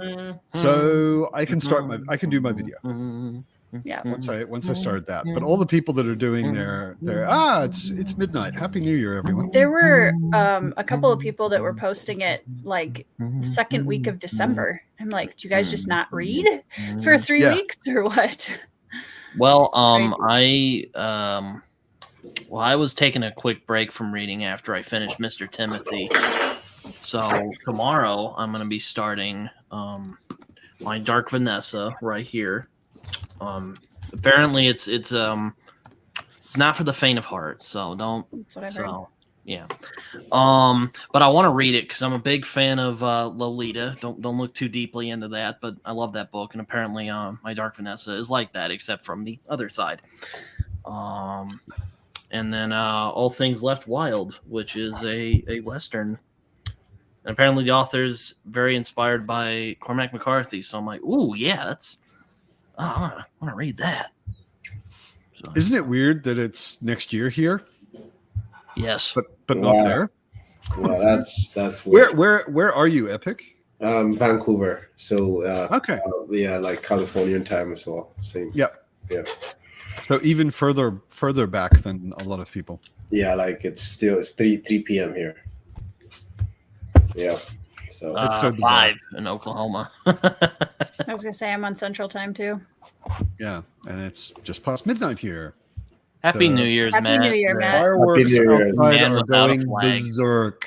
Oh my god. Matt is truly the man without a flag because, like, it's a German, Australian, Australo-American. I'm not German at all, but yeah, I do have 2 passports, both of which have expired. But still, Oh, I know. Stupidest thing that happened last year. I can Matt is hear the it. future. Yes. Matt is in the future. He's time traveled to 2024. 2024 is so much better than 2023. yes, that's so much better. Yes. I'm hoping. You should all be excited. Like 2023 was actually a pretty good year. Like, I wrote a novel. I read a lot of good books. I started this new channel again. I'm feeling good. It's a good time. I might be the unsexiest YouTuber on this chat, but I've had a good time this year. Had fun. Is old sexy? I don't know. I mean, that probably depends on who you ask. True. I'm sure you could. I'm sure you could get a girlfriend. Matt. Not a bad looking man. Thanks. I appreciate. I'm sorry, that really came off as backhanded. That was not intentional. But Kinda, yeah, but that's all right. I've got pretty thick skin, and I don't really care. meant that as a compliment. Daniel, I'm with you. Yes, 2024 better damn well be better. I mean, my recent relativism or relativizing thought is, however this year is, it's better than 2020. Yeah. Yep. If 2020 is the standard, then exactly. It doesn't take much. Like since 2020, it's all been uphill. Even if it's been crap, it's been better. You know. Mm-hmm. So, thanks, Bex. Well, I mean, I say That's I'm sweet. sexy because I mean, cover a lot kind of books saying I'm not that- physically attractive, which is not bad. But being sexy, even though you're not physically attractive, is better than not being sexy at all, I guess. Yes. So, cool, thanks. I guess it's probably due to a lot of character building. I don't know if you had like a similar the stereotypical nerd experience of like getting bullied in high school. You know, that would build your character. I had a really weird nerd experience, because until I was 12, I was the kid who didn't talk to anyone on the bus and was reading all the time and drawing all the time. Right? That was me. And when I turned 12, I became this tall, and I'm 6'1". Wow. So at 12 years old, I was the biggest kid in class. Nobody dared mess with you. Other than Max Scheckenbach. Max Scheckenbach was as tall as me, but he was also just like built. He was a huge dude at 12 years old. And he was one of my good friends. So I went from being the nerd that everyone picked on to like, he's kind of big. Maybe we should leave him alone. So yeah. But yeah. So, I had the character building nerd teenage years as well, certainly. So for me, my bully experience was I was the nerd, like typical nerd experience, like getting bullied all the time. But then you see, I come from a household of like 11. I have 10 brothers. We're 11 boys in total. Holy crap! Wow. 10 brothers. So like, Holy shit. Is your family 10 Catholic? No. No. Okay. Catholic, but, the only families I know with that many kids are Catholic. Wait a minute, like, damn. are you how old are you? I went back Where home. are you in this mix? I'm 30 right now. I turned 30 in 2023. No, I mean like in your family. Like, are you like middle, young? I'm number 10. Oh my So god! I go back home and I tell my brothers like, oh, I'm getting bullied and everything. And then they're like, what are you talking about? Like, we kick your ass all the time. And then I thought about it. I was like, yeah, actually. And then I go to school with a lot more confidence, like trying to like gain my rep back, like, you know, getting a fight as soon as possible to gain my rep back, just so that like people leave me alone. So like I worked out that summer. When I came back, you know, I had abs, and like eventually how I got into like bodybuilding. But yeah, it was How old is also the like oldest in your family? Wait, I'm interested. It's pretty old. I'm not sure. Like it gets blurry after like, you know, 3 or 4 brothers. Like I grew up with like, when I was a kid in Australia, my best friend was from a Catholic family, and he was number 12 of 12. Oh my god! And his parents, his dad was like, we were early teens. We were like 12 or 13 or something. His dad was in his 70s. Oh my god! So the only thing I ever saw his dad do was sit in his study or sort of slowly walk to the dinner table and then eat with us and go back to his study. That was like all of his dad's existence as far as I knew. And my 12-year-old best friend had nephews who were 12. Oh my god! You know, and then like when we got older, when we got to be 18, 19, and we're going out to the pub, we used to go out with his nephews because they were cool guys. We were hanging out with his nephews, which was like, I'm an only child from a divorced mother, right? My family was 2 people, and I just every time I went to his house, I was fascinated, just watching the dynamics. Like some old person, like 30, 40, would wander in, and I'd be like, "God, who's that?" And he's like, "Oh, that's my brother." How could that be your brother? What are you talking about? Yeah. There was I had times where people told my brothers were like my dad was like my dad. Like I know in my house it's like 3 different generations, so just like okay, you know, and yeah, it's actually like a crazy experience. I mean, every time I had friends come over, like it's always like wow, like your family is so big, oh, I like it. But then the same people complain sometimes that I'm too competitive.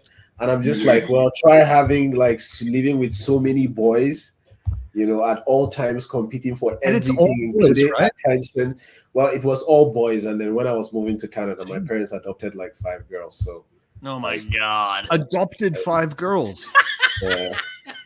Yeah, my dad is like your parents must have ridiculous patience, man.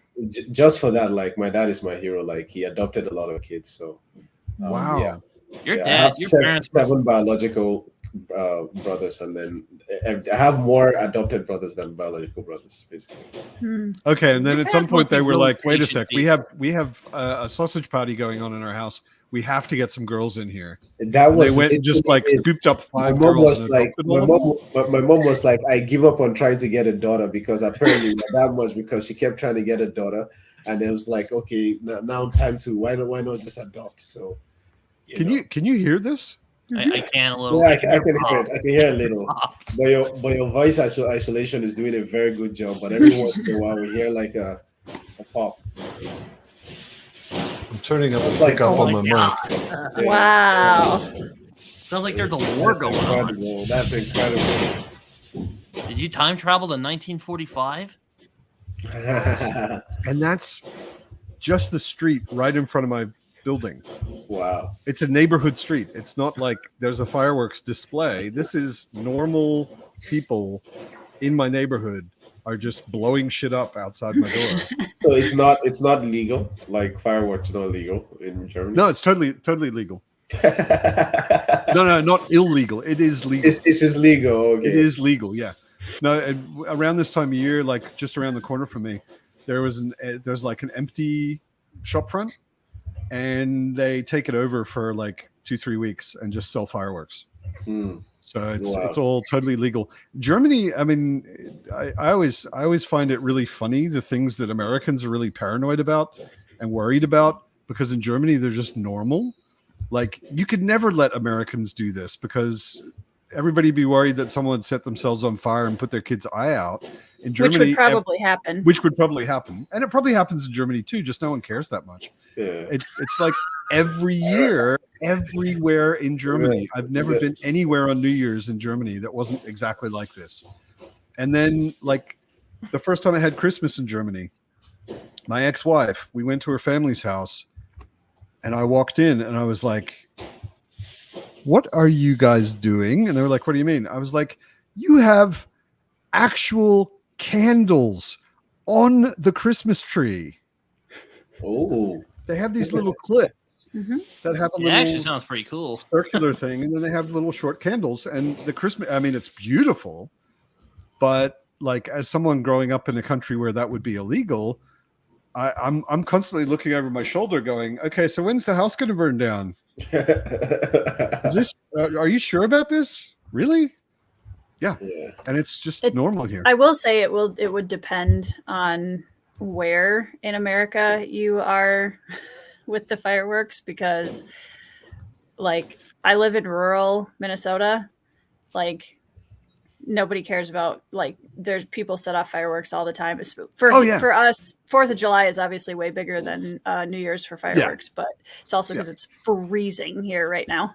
Yeah, it's a little nippy out here in Oklahoma. But yeah, it's below zero in Berlin right now, but that doesn't keep anyone from going out on the street and blowing shit up. I mean, like we had the same thing. I mean, I partially grew up in Florida, and we used to always drive up to Georgia, because you could buy fireworks in Georgia. You couldn't buy them in Florida. Drive back down to Florida, drive to my grandmother's place, which is in the middle of fucking nowhere in Lake Panasoffkee in Florida and shoot fireworks there because nobody cared.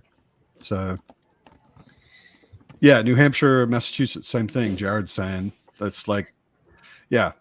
So we were technically smuggling fireworks across the Florida border, but yeah, everybody does. Reminds me of looking it reminds me of looking for Alaska, because there's a scene where they have to do a similar thing. Because it takes place in Florida. Or, well, hold on. I think Alabama, actually. And they had to go to Florida or something like that. I don't remember. Not if they want to get fireworks, but maybe Georgia. I don't know. Probably did go to Georgia. Yeah, Georgia apparently was more relaxed about things like that. No, United States in general is just weird. I've just learned that from reading about our history and just all the stuff that's gone on in our country. We're just weird, you know.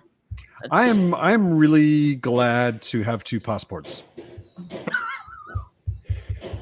I'm very background. My best friend here is also an American and has lived here for, I don't know, 8 years, 9 years, Jason.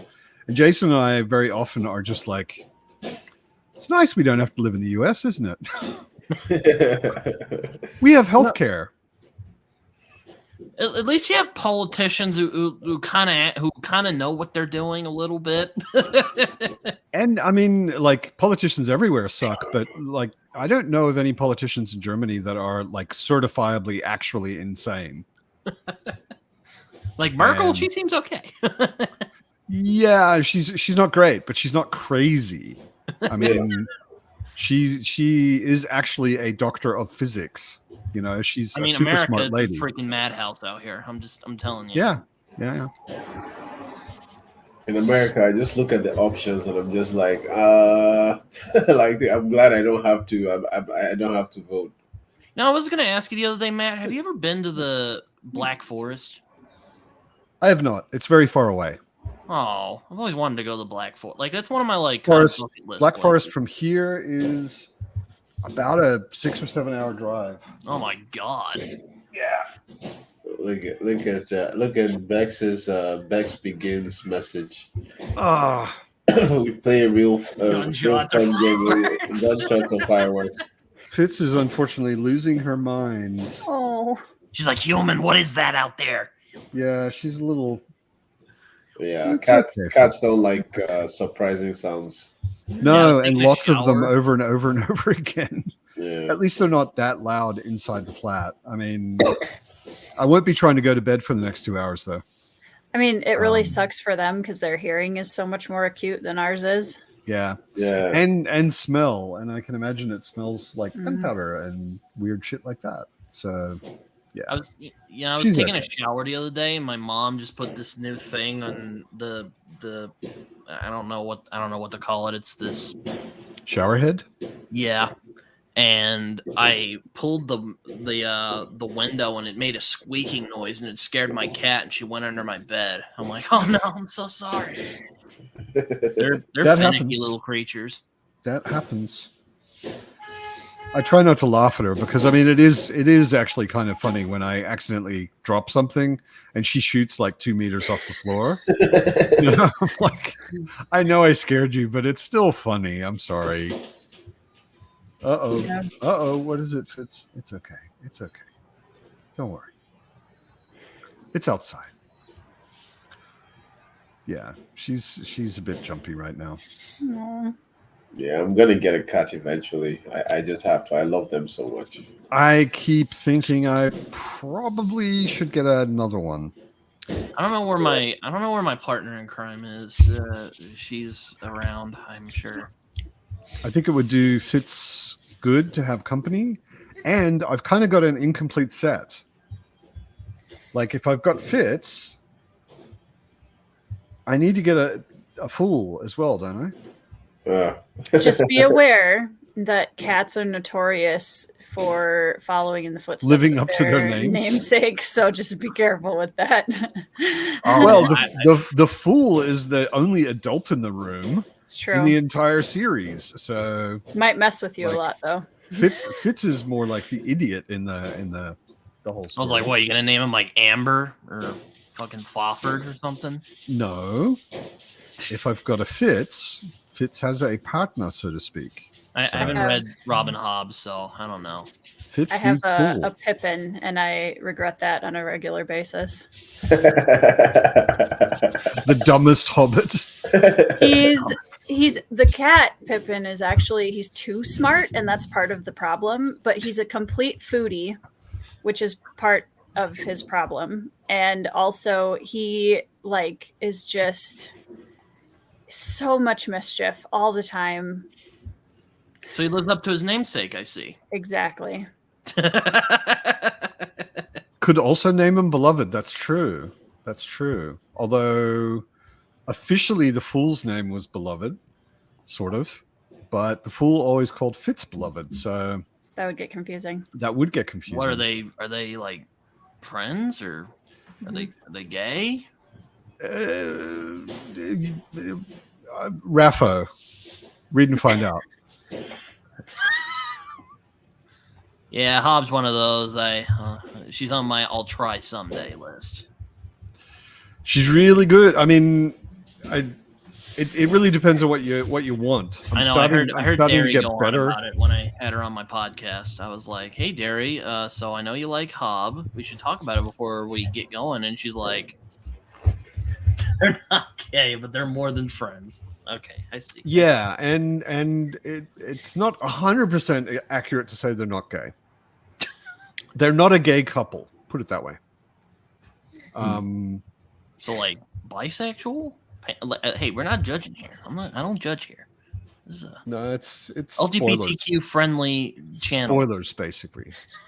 Derry is national treasure. Yes, I had so much fun. It was a total coincidence, but I did Sunday pub last Christmas Eve, and then Christmas morning, because I have a fucking walking alarm clock that won't let me sleep past 6. Thanks, Fitz. I was up much earlier than I wanted to be. I was sitting here having my coffee and just sort of flipping through YouTube, and I saw that Derry was doing a live stream. And because time zones with New Zealand, there weren't that many people there, and Derry and I ended up having a really cool chat for a long time, which was nice. Yeah, she's very nice. Derry is awesome. Derry sent me a Christmas card. She sent us which one too. Totally surprised me. Yeah, Yeah. She asked me for my address, and I was like, "Oh, back here." Yeah, we talked about like the That's Thing sweet. and Christopher Reeve as Superman. Who is the best Superman, by the way? All right, I'm not going to argue about that. That is just a fact. Christopher Reeve is for the his best time. Superman. At least the best adaptation of Superman. I don't know. Some people might, it's a lot of fireworks. Oh my god. Yeah, it's just not really letting up, is it? So any 2024 reads you guys are looking forward to? That Fitz is as chill as she is. She's not completely hiding and freaking out. She's just aggressively confused right now. She just keeps looking at the window like, what's going on? Anyway. Show us, Tori. Ooh. I've heard of this. Very excited. Very excited. This is going to be one of my first reads of the year, and I cannot wait. When are you reading it? I'm trying to decide if I'm going to start it tomorrow. I might. Tomorrow is a bit too soon for me, but like I wanna. It's been on my TBR for so long. I mean, I'm going to read it in January. So if you read it in January, okay. You know. Sounds good. Sounds good. I might read something else before it. I haven't quite decided yet, but I want to start 2024 with a bang. No pun intended, Matt. As you're over there in a war zone. Are you on Matt's Discord? Yes, I am not super active on most Discords because I am overwhelmed. Have your own with social media. No, and also because you have your own active I do. Discord. I'm honestly not as active as I should be, even in my own Discord. But Same. I have the Discord channel as well. I'm not active. It's just like my really, really, really close friends there. Yeah. Like Britain is one of the few people there as well. So, and but like if I will hit you up on. I'm going to join Matt's Discord. I'm going to hit you up there, and Sounds good. you know, Yeah, if, I'm in there. if that lines up, if that lines, then I'll be happy to like read it with you. And yeah, Yeah, really that'd be awesome. read it. Yeah, because I heard it has like some really high emotional points that, you know, I know someone that loves Grimdark just as much as me, and they told me that this is different. That's Oh, such a you've got nice the sexy cover. edition. Wow. I bought this before I had read the book because I know enough about this book that I'm 95% sure it's going to be a 5-star for me. It's a Tory book. Everything I've heard, I can also pretty much say you're going to love it. I can't wait. This is my So, most yeah. beautiful book I own because That I is finally nice. got the complete works of Shakespeare because I Nice. love Shakespeare a lot, and I've always wanted to. It's so good. My big one. I keep thinking maybe I should reread less next year, but that won't happen. What's the fun in that? Yeah, exactly. When I did my like best of 2023, my book awards, I wanted to put up a list, and when I split the list into rereads and new reads, I was actually surprised that it was 50-50. It was about half were new and half were rereads, whereas I thought it was like 75% at least reread. I think I only did like 2 rereads this year. I reread a lot of stuff. No. This year was a year of rereads for me. I just reread a lot of stuff. Like there was a part of me that, because I was just like, you know, I didn't want to take much risk this year. Like I really, because I have a problem DNFing books, and if I start reading the book, even if I hate it, I have to like see it through to the end. Oh no! So- Embrace the DNF. I is feel too like short. I'd be happier if I did. Life is too short to force yourself to read a book you're not enjoying.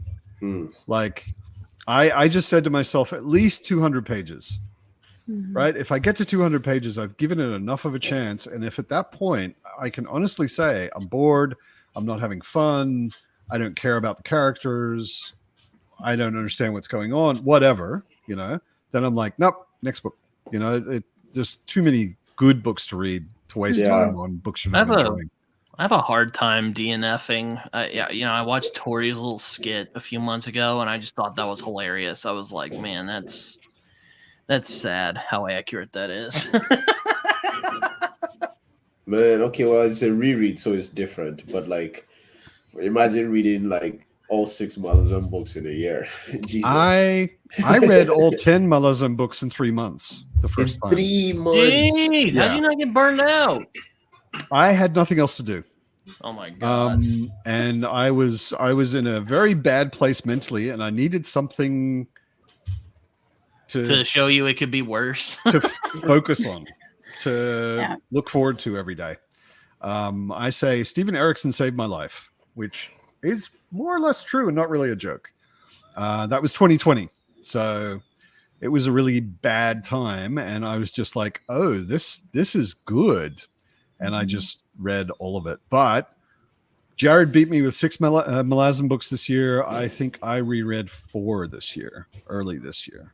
Wow. That is another That's big read weird for me this year. Is I'm looking forward to continuing Malazan. Same. Like I feel like I thought you finished to keep Malazan my already. Grimdark rep. I need to like read Malazan. I need to like get up to speed with it. Yeah. The I've latest in February, I'm gonna get back to my reread and get into a Reaper's Gale because Nice. I miss Malazan. I have finished the first 4, and then I started Midnight Tides and just put it to the side and didn't pick it up again for like, I don't know, that was like 4 years ago. I read the original 4 over a decade ago. Daniel, I am really sorry for you, and if you want to start a GoFundMe for your therapy, I will be happy to chip in. Wheel of Time is a classic, man. Yeah, I don't know. No, me and Epic know this guy named AJP, and I actually had him on my podcast. It was actually one of my favorite podcasts I've done because that dude is just on another level. And at the same time, it was crazy. We talked about some really crazy stuff, and like he talks about some like really obscure literature that I've never even heard of. And then he's like, Wheel of Time. I'm like, I've what? not like I think he's a savant. Like I have not ever like asked him, "Have you read this book?" and he hasn't said, the answer hasn't been yes, ever. Like I discover a book, like I'm excited to talk about it. I say like 5 sentences about it, and then he just takes over and he's just like talking about it, and he will break it down like on a so on my channel I do like a guts break. I do like character analysis for certain like characters. Like he does the voice work, and I love working with him because his character analysis and his in-depth, like if you hear him talk about a book, he's talking about it with a lot of like context to like everything he's saying carries weight. Really cool guy. All right. Yeah, he's all like, and then he'll be like, "I love dinosaurs. Dinosaurs are my epic fantasy." And I'm this like, this is his book. This is his book that I'm reading right now. Wow, the thing. This is his book, The Father. It's not the best cover, I would say, but it's one hell of a ride. It's been one hell of a ride so far. All right. Next year, to answer your question from 15 minutes ago. Next what do you year, plan on reading, I Matt? think the new thing I'm most excited about reading is Sun Eater. Nice. Yeah, I've heard that's good. I'm trying to decide if I'm going to tackle it next year or not. I mean, any author who says I was really inspired by Frank Herbert until I started reading Gene Wolfe, and then I was really inspired by both of them, I'm like, you're my guy. Someone said they were really inspired by Frank Herbert until they read Gene Wolfe. Not until they read Gene Wolfe, but like before he wrote Sun Eater, he was a huge Dune fan, right? Okay. He was super inspired. And then I think while he was writing Empire of Silence, he read Book of the New Sun. And then he was like, oh my God, I have to start writing slightly differently because I'm super inspired by this guy, Gene Wolfe. So Gene Wolfe Alan is doing came the together rockin' with and reading New Herbert. Year's Eve sprints. So that's actually incredible. Like that's well, like I will give Gene Wolfe. I have to give him a shot right now because Frank Herbert is like one of my favorite writers of all time. They're not similar. Don't read The Land Across. They're not similar, but in terms of like quality, and when I say quality, I mean like in terms of delivery. Like Gene Wolfe's prose is the shit.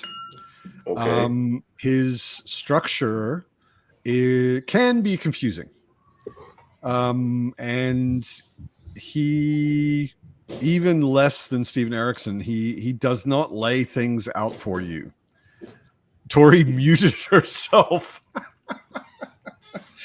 Is Gene Wolfe? She doesn't like Gene Wolfe. She has a hard time with Gene Wolfe, and her husband is the biggest Gene Wolfe fan ever, which is just hilarious.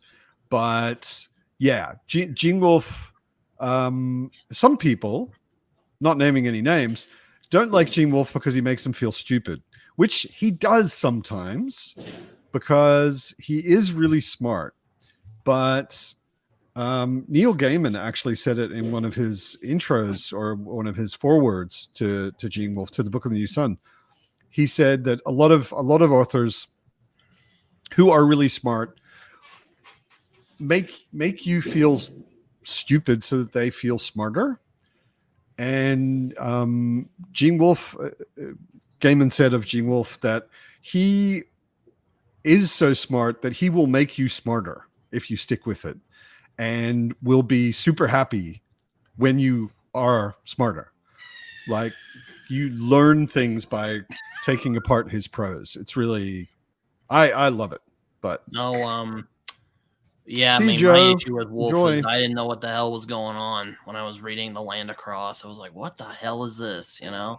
You also somehow managed to read one of his books that nobody ever talks about. I wanted to try Like, one, and I yeah. have the Wizard Knight over here. I can do it next year. See if that Wizard Knight is one of his late books. Book of the New Sun is his thing. Like, that's the book, the Gene Wolfe book. But then there's also Latro and the Mist, which is about a ancient Greek soldier who loses his memory every day. So if you've seen Memento, that's where the idea came from, probably. Yeah, Memento is so good. You know what I want to try. Oh man, what's that other Michael R. Fletcher book? The Obsidian something. Path. The Obsidian Sea. The Obsidian The Path. Obsidian Path. Thank you. I might try that next year, but I'm not sure yet. I hated the main character in that book so much. I hated the main character so much. What I was telling in you a about, good way or Michael a bad Fletcher. way? I hated him in a good way and I just hated him every way. Like I can hate someone, I hated him. Not only good or bad, like every like, way. just like in every single way. But like I loved like his love interest, Hemka. It's the one I talk about. It's like I think number 4 on my list. Hemka is such an interesting character. She's so toxic, but somehow that makes her so hot. So yeah, like it made the reading experience worth it. But then again, I would say it's like if you read all 3 books in the Obsidian Path, at the end of it, right? Even though I didn't like the main character, like the character had to be the character for the story to be the story. So, and it's what I'm talking about with Michael Fletcher when I say you cannot separate any elements of his book aside from each other. You cannot take away the prose from the characters. You can't take away the characters because when he changes POV, there's a slight change in the prose. Like the magic system works with the character, works with the everything. The book feels very super integrated. So when you're reading it, you can just focus on the story. That's Michael Fletcher's strongest point. But yeah, Tori, have you read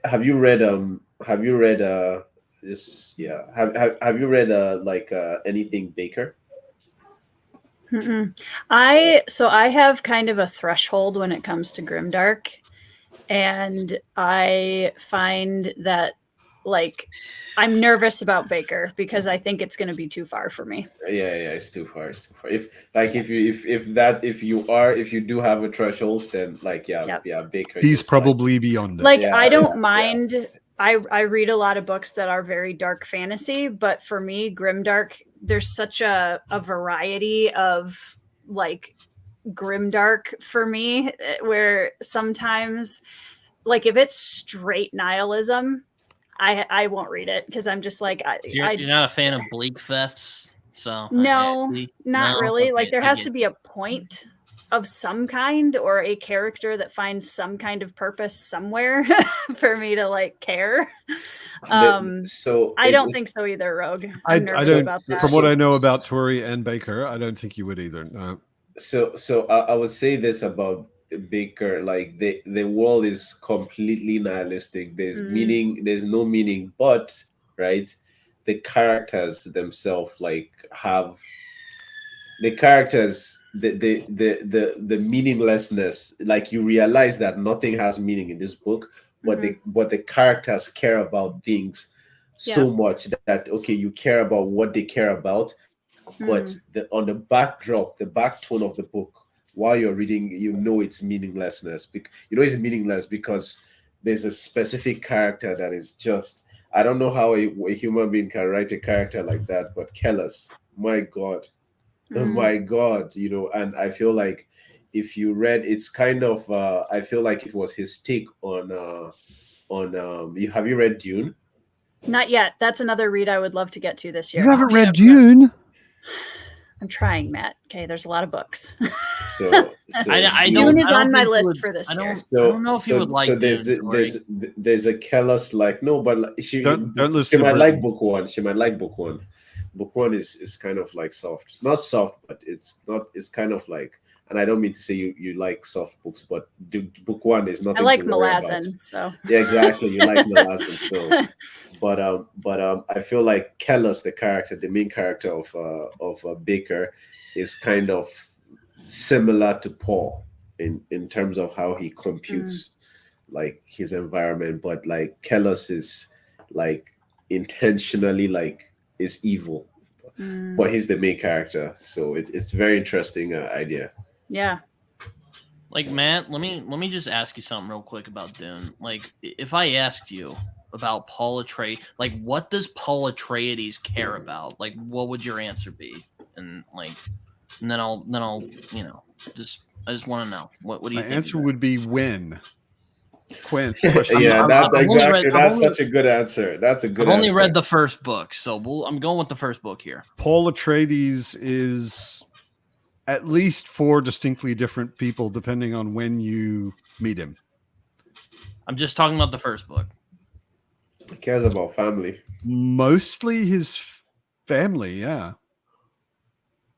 Because Yeah. right up until the end, it's just like his motivation. Well, I mean, I don't mean it just like that. I mean, like what are his like values? Like what is the thing that drives him forward? Like, you know, because that I never really got that when I was Most reading of what it. drives him forward in the first book is purely survival, I would say.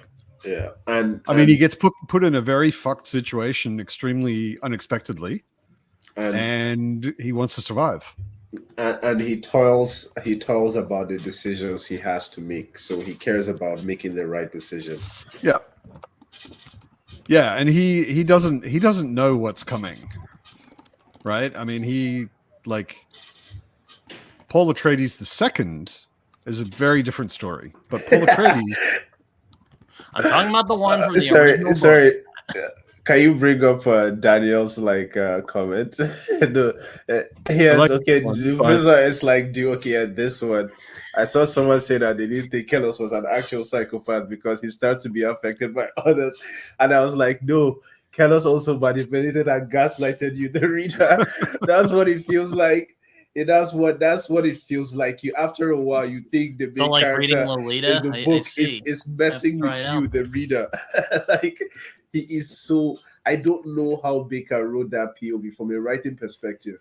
Like I would say, Tori, right? Like if you might not enjoy it as a reader, but if you want to break down what Baker did with Kellos as a character, it's like I'm flabbergasted. Like I don't even know when I start to think about it, trying to analyze it, my brain just like shuts down. Like, it's so evil.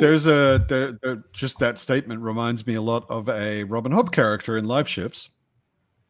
Kenneth. Can't wait. Kenneth is the most self-centered character I've ever read. And yet everybody loves him. Is this Malvin you're talking about? No, it's Robin Hood. Oh. Live Ship Traders. And when you're outside of his head, like he is one of the POV characters, so you get his thoughts. But when you're not in his head, I at least also started thinking, actually, you know, maybe he's not so bad, and he did do a good thing there, and then he helped that person, and you know, and then you get back in his head and realize why he did all of it, and you're like, no, punch the guy in the throat immediately, punch him in the throat repeatedly. He's horrible. Oh my god! And then you get outside his head again, and you're like, yeah, but maybe he's changed. Maybe he's getting better. No, he hasn't. Over and over again, she plays this game with you. And that's also one of the things I love about Erikson and Malazan. Like, I was talking to Trevor about, I mentioned Trevor earlier. I was talking to him about it earlier. There is only one character in almost all of Malazan who is introduced as a fuckwit and dies, and you still think they're a fuckwit. Right? And they are someone who does something that is unforgivable, and you probably wouldn't forgive Erikson if that person was in any way redeemed. Right? They get killed in a horrible way, and you just think, yes, finally.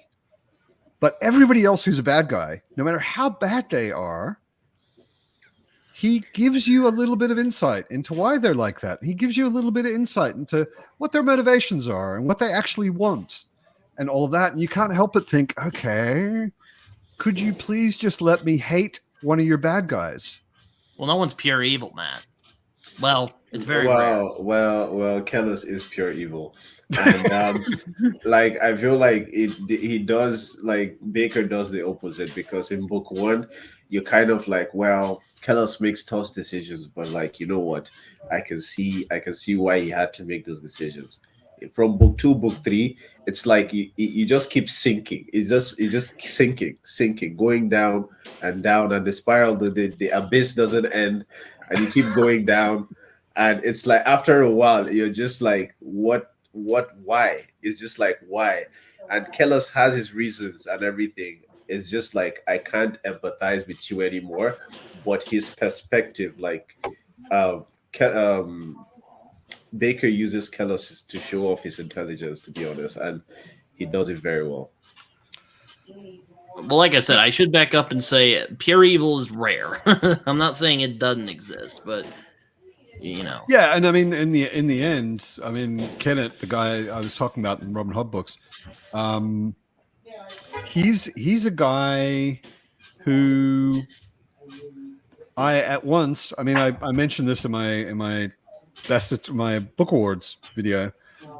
I want to punch him in the throat, but I also want to give him a hug because he really needs it, and introduce him to a really good therapist. You know, like he's so, and this is the thing she teases you with through the whole trilogy. It feels like he could be redeemed.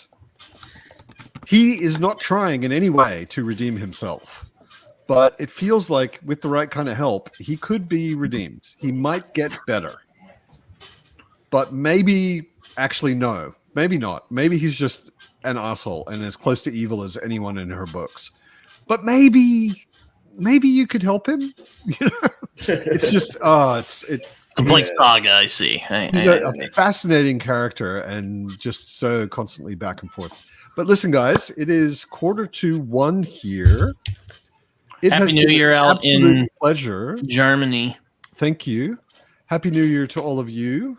Don't get killed by the fireworks out in the street. You won't, because you don't live in Berlin, so you'll be fine. All of my neighbors are like 70 or 80 years old too, so that probably won't happen. My 70 or 80-year-old neighbors are out on the street blowing shit up. Mine are sleeping. You have some savages up in Germany. Old people are savages over there. Apparently. Happy New Year, everyone in the chat. Thank you, Epic, for joining us for the first time. Of course. As I said, you are welcome any Sunday that you want to come by. No invitation necessary after the first one. And I will see you all later. It's been a pleasure. Have a great 2024 and read lots of awesome books. You too, Matt. See you later. Bye, you take care, man. Yeah. Bye.